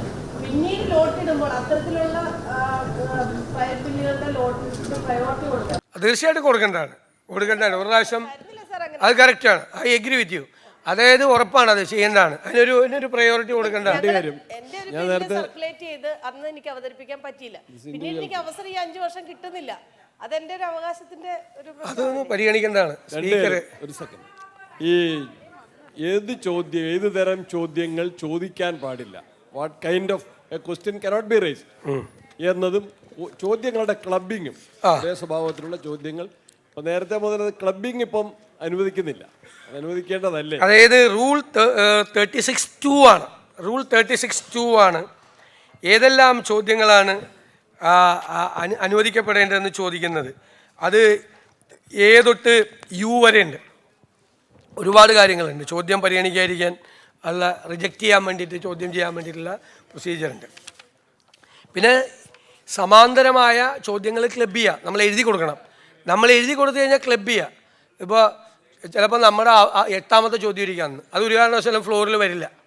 2ാമത്തെ ചോദ്യം വരും. അപ്പോൾ ആ 2ാമത്തെ ചോദ്യവും 8ാമത്തെ നമ്മുടെ വന്നിരിക്കുന്ന ചോദ്യവും തമ്മിൽ ഒരേപോലത്തെ റിസംബ്ലൻസ് ഉണ്ടാവും. അപ്പം നമുക്ക് സ്പീക്കർക്ക് എഴുതി കൊടുത്ത് ഈ 2 ചോദ്യം കൂടി ക്ലബ് ചെയ്യണമെന്ന് പറഞ്ഞ് എഴുതി കൊടുക്കുക. അപ്പോൾ സ്പീക്കർ അത് നോക്കിയിട്ട് രണ്ടും ഒരേപോലത്തെയാണ് അല്ലെങ്കിൽ വ്യത്യാസം ഉണ്ടെങ്കിൽ സ്പീക്കർക്ക് റിജക്റ്റ് ചെയ്യാം. സമ്മതമാണെങ്കിൽ ഡിസ്ക്രിപ്ഷനാണ് സ്പീക്കറുടെ ക്ലബ് ചെയ്യുന്നത്, ചോദ്യം ക്ലബ് ചെയ്യുന്നത്. സർ, കോളിംഗ് അറ്റൻഷനും അതേപോലെ സബ്മിഷനും തമ്മിലുള്ള ഒരു ഡിഫറൻസ് അത് പറയാം. ഞാൻ നേരത്തെ പറഞ്ഞു, കോളിംഗ് അറ്റൻഷൻ റൂൾ 62 ആണ്. റൂൾ 62 ആണ്. അതായത് ഇപ്പോൾ അടിയന്തര പ്രമേയത്തിലെ റെസ്ട്രിക്ഷനൊന്നും അത്രയും റെസ്ട്രിക്ഷനൊന്നും കോളിംഗ് അറ്റൻഷൻ്റെ കാര്യത്തിലില്ല. ഒരു വളരെ പ്രധാനപ്പെട്ടൊരു വിഷയം ഞാൻ എളുപ്പത്തിൽ പറഞ്ഞുതരാം. അടിയന്തര പ്രമേയമായിട്ട് ഉന്നയിക്കാൻ തടസ്സമുള്ള അല്ലെങ്കിൽ ബുദ്ധിമുട്ടുള്ള ഒരു വിഷയം നമുക്കൊരു പ്രധാനപ്പെട്ട ഇപ്പോൾ കുട്ടികളുടെ ഉച്ചഭക്ഷണ പദ്ധതി, അത് വേണമെങ്കിൽ അടിയന്തര പ്രമേയമായിട്ട് ഉന്നയിക്കാൻ പറ്റുന്ന ഒരു കാര്യമാണ്. അല്ലെങ്കിൽ വേറെ ഏതെങ്കിലും ഒരു ജനറലായിട്ടുള്ള ഏതൊരു വിഷയം നമുക്കൊരു 4 മിനിറ്റ് കൊണ്ട് അവതരിപ്പിക്കാൻ പറ്റാവുന്ന ഒരു സംഭവം. ചിലപ്പോൾ നല്ല വിഷയമാണെങ്കിൽ 5 മിനിറ്റ് വരെ 6 മിനിറ്റ് വരെയൊക്കെ കിട്ടും. അത് അവതരിപ്പിച്ച് കഴിഞ്ഞ് മന്ത്രി അതിന് മറുപടി പറഞ്ഞ് അതിനുശേഷം നമുക്കൊരു ചോദ്യം കൂടി ചോദിക്കാനുള്ള അവസരമുണ്ട് റൂൾ 62-ൽ. സബ്മിഷൻ എന്ന് പറയുന്നത് നമ്മൾ ഒരു വളരെ 2-3 സെൻറ്റൻസിൽ പറയേണ്ട ഒരു കാര്യമാണ്. ശരിക്കും പറഞ്ഞാൽ ശരിക്കും 2 സെൻറ്റൻസിൽ പറയേണ്ട കാര്യമാണ്. ആ 2 സെൻറ്റൻസ് കൊണ്ട് മന്ത്രി അതുപോലെ തന്നെ ഇത് ഇപ്പം ശരിക്കും കോളിംഗ് അറ്റൻഷനും സബ്മിഷനും തമ്മിൽ വ്യത്യാസം ഉണ്ടാകുന്ന നമുക്ക് സംശയം തോന്നുന്ന രീതിയിലാണ് പോകുന്നത്. ആദ്യമായിട്ട് അസംബ്ലിയിൽ വന്ന മെമ്പറിന് അങ്ങനെ സംശയം തോന്നിയാൽ അദ്ദേഹത്തെ കുറ്റപ്പെടുത്താൻ പറ്റില്ല. രണ്ടും ഏകദേശം ഒരേപോലെ പോകണം. പക്ഷെ രണ്ടും തമ്മിൽ വ്യത്യാസമുണ്ട്. മറ്റത് വളരെ ഷോർട്ടായിട്ട് നമ്മൾ പറഞ്ഞ് പ്രസൻറ്റ് ചെയ്യേണ്ടതാണ് സബ്മിഷൻ. കോളിംഗ് അറ്റൻഷൻ കുറച്ചുകൂടി വിശദമായിട്ട് കാര്യങ്ങൾ പറയാം. നമ്മളെ 1 മിനിറ്റ് സബ്മിഷൻ അവസാനിപ്പിക്കാം. 11 നിയമസഭയിൽ നമ്മൾ സബ്മിഷൻ അല്ലെങ്കിൽ ശ്രദ്ധ ക്ഷണിക്കൽ അത് നമ്മൾ പ്രസംഗവേദന നമ്മൾ പല കാര്യങ്ങൾ ഉന്നയിക്കുന്നുണ്ട്. പലപ്പോഴും ആ ഉന്നയിക്കുന്ന കാര്യങ്ങൾ കേൾക്കുന്ന മന്ത്രിമാരോ ഇപ്പം നമ്മൾ സബ്മിഷന് മറുപടി എഴുതുന്നു അല്ലെങ്കിൽ ശ്രദ്ധ ക്ഷണിക്കുക അങ്ങനെ ഏത് വിഷയം കൊണ്ടുവന്നിട്ടുള്ളൂ അല്ലെങ്കിൽ സഭയിലല്ലാതെ നമ്മൾ കൊണ്ടുവന്ന വിഷയങ്ങൾ ഇതെല്ലാം പലപ്പോഴും നമ്മൾ പ്രസംഗിക്കുന്നു വെറുതെ ആണെന്ന് തോന്നൽ നമുക്ക് ഫീൽ ചെയ്യാറുണ്ട്. കാരണം അതിൻ്റെ ഒരു പ്രൊസീഡിങ്സ് അല്ലെങ്കിൽ അത് നമ്മൾ ഉന്നയിക്കുന്ന വിഷയം ഒരു മന്ത്രിമാരത് ഫോളോ അപ്പ് ചെയ്ത് നമ്മൾ അറിയിക്കാനോ അല്ലെങ്കിൽ നമ്മളെ അതിനെക്കുറിച്ച് മറുപടിയോ ഒന്നും അതിനെ ഒരു റിസൾട്ട് പലപ്പോഴും ഉണ്ടാകുന്നില്ല. അപ്പം നമുക്ക് തോന്നുന്നു ഇത് നിയമസഭ വെറുതെ നോക്കുകുത്തിയാണോ എന്നൊരു തോന്നലുണ്ടാവാറുണ്ട്. പലപ്പോഴും അത് ഫീൽ ചെയ്യാറുണ്ട്. അപ്പം അത് എന്തുകൊണ്ട് അത് ഉദ്യോഗസ്ഥന്മാർ മറ്റുള്ള ആൾക്കാർ നോട്ട് ചെയ്ത് അതിനെ മന്ത്രിയെ ശ്രദ്ധയിൽപ്പെടുത്താനോ ഒന്നും ചെയ്യുന്നില്ല. ഇപ്പം നമ്മൾ പ്രസംഗിക്കുക അപ്പം അത് പലപ്പോഴും ഉദ്യോഗസ്ഥ ഈ ഗാലറിയിലൊക്കെ ബന്ധപ്പെട്ട ആളുകൾ കുറവാണ് ഉണ്ടാവാറുണ്ട്. അതാണ് അപ്പം നോട്ട് ചെയ്തിട്ട് മന്ത്രി അല്ലെങ്കിൽ മന്ത്രിയുടെ PA-മാർ ഞങ്ങളൊരു വിഷയം ഒരു മന്ത്രിയെ കുറിച്ച് പറഞ്ഞാൽ ആ വകുപ്പിനെ കുറിച്ച് പറഞ്ഞ് ആ മന്ത്രിമാരുടെ PA-മാർ അത് നോട്ട് ചെയ്തിട്ട് നമ്മൾ ഉന്നയിച്ച എന്താണ് കാര്യം അതെന്താണെന്ന് പ്രശ്നം എന്ന് ചോദിക്കാനുള്ള ഒരു ഫോളോ അപ്പ് ഇപ്പം ഈ മന്ത്രിമാരെന്നല്ല കേട്ടാ ഏത് ഞാനിപ്പോൾ മൂന്നാം ടൈമുള്ളതാണ്. ഇപ്പം UDF ഭരിച്ച സമയത്തായാലും എപ്പോഴായാലും നമ്മൾ പറയുന്നത് വെറുതെ ജലരേഖയായി പോകുന്നുള്ളൊരു തോന്നൽ പലപ്പോഴും ഉണ്ട്. ഇപ്പം നമുക്ക് പലപ്പോഴും ഉന്നയിക്കാൻ തന്നെ തോന്നാറില്ല. പിന്നെ ഇവിടെ നേരത്തെ പറഞ്ഞോണ്ട് ഇത് മണ്ഡലത്തിൽ നിന്ന് വീഡിയോ കട്ടിങ് എടുത്ത് കാണിച്ച് അവരൊന്ന് കാണിക്കാന്നല്ലാതെ സത്യം പറഞ്ഞാൽ അവരോടും ചെയ്യണം. നമുക്ക് ഇത് വളരെ ഗൗരവമായിട്ടുള്ളൊരു കാര്യമാണ്. അതായത് നമ്മുടെ പാർലമെൻറ്റിൽ ഈ വിഷയം വളരെ ഗൗരവത്തോടു കൂടി ചർച്ച ചെയ്യപ്പെട്ടിട്ടുള്ളതാണ്. സെൻട്രൽ സെക്രട്ടേറിയറ്റ് കുറേ കൂടി ഇഫക്റ്റീവാണ്. പാർലമെൻറ്റിൽ ഫ്ലോറിൽ ചർച്ച വരുന്ന വിഷയങ്ങളോടുള്ള സെൻട്രൽ സെക്രട്ടേറിയറ്റിൻ്റെ റെസ്പോൺസ്, ഓഫീസ് ഓഫ് ദ മിനിസ്റ്റേഴ്സിൻ്റെ റെസ്പോൺസ് കുറേ കൂടി ഇതാണ്. ഇപ്പോൾ സ്റ്റാൻഡിങ് കമ്മിറ്റികളുടെ ഫൈൻഡിങ്സിനോട് 70% പോസിറ്റീവ് റെസ്പോൺസ് പാർലമെൻറ്റിനുള്ളത്. പക്ഷെ നമുക്ക് ആ റേറ്റിംഗ് ഇല്ല. അത് ഹൗസിനോടുള്ള ഒരു ഡിസ്റെസ്പെക്റ്റ് കൂടിയാണ്. താങ്കൾ പറഞ്ഞതുപോലെ നമ്മൾ വന്ന് പറയുന്നതിന് റിസൾട്ട് ഉണ്ടാകാതിരിക്കുക എന്നുള്ളതാണ്. അതിന് നമുക്കൊരു കോർഡിനേഷൻ നമുക്ക് സത്യം പറഞ്ഞാൽ ഗവൺമെൻറ് സെക്രട്ടേറിയറ്റുമായിട്ടും മന്ത്രിമാരുടെ ഓഫീസുമായിട്ടും പോകണം. മന്ത്രിമാർ തന്നെ അതിന് കുറച്ചുകൂടി അത് മുൻകൈയെടുത്ത് അവരുടെ വിഷയവുമായി ഹൗസിൽ വന്ന വിഷയങ്ങൾ പ്രത്യേകമായി പരിഗണിച്ച് ഇപ്പോൾ ഒരു സെഷൻ കഴിയുമ്പോൾ ആ സെഷനിൽ ഇപ്പോൾ വിദ്യാഭ്യാസ വകുപ്പുമായി ബന്ധപ്പെട്ട് ഹൗസിൽ ഉയർന്നു വന്നിരിക്കുന്ന വിഷയങ്ങൾ പ്രധാനപ്പെട്ട ഗവൺമെൻറ് സെക്രട്ടറിയും അഡീഷണൽ സെക്രട്ടറിമാരും പേഴ്സണൽ സ്റ്റാഫും ഒക്കെ ആയിട്ട് ഒന്ന് സംസാരിച്ച് ചിലപ്പോൾ കണ്ടൻറ് ഉള്ള കാര്യം ഉണ്ടാവും, കണ്ടൻറ് ഇല്ലാത്ത കാര്യം ഉണ്ടാവും, ചിലപ്പോൾ പൊളിറ്റിക്കൽ അലിഗേഷൻ ആകാം. അതിനകത്ത് കണ്ടൻ്റ് ഉള്ള സീരിയസ് ആയിട്ട് പറഞ്ഞ ഇപ്പോൾ സാദത്ത് പറഞ്ഞ പോലത്തെ വിഷയം ഉണ്ടെങ്കിൽ അതിനൊരു ഫോളോ അപ്പ് ചെയ്യാൻ വേണ്ടിയിട്ടുള്ളൊരു സംവിധാനം ഏർപ്പെടുന്നതിനെക്കുറിച്ച് സ്പീക്കർ തന്നെ അതിനകത്ത് മുൻകൈ എടുക്കണം എന്ന അഭ്യർത്ഥനയോടുകൂടി ഞാൻ എന്നോട് പറഞ്ഞ വിഷയമാണ് അവിടെ പറഞ്ഞതെന്ന് എനിക്കൊരു പിടിയില്ല. പക്ഷേ ഞാൻ അവസാനിപ്പിക്കുകയാണ്. കാരണം എൻ്റെ സമയം കഴിഞ്ഞു.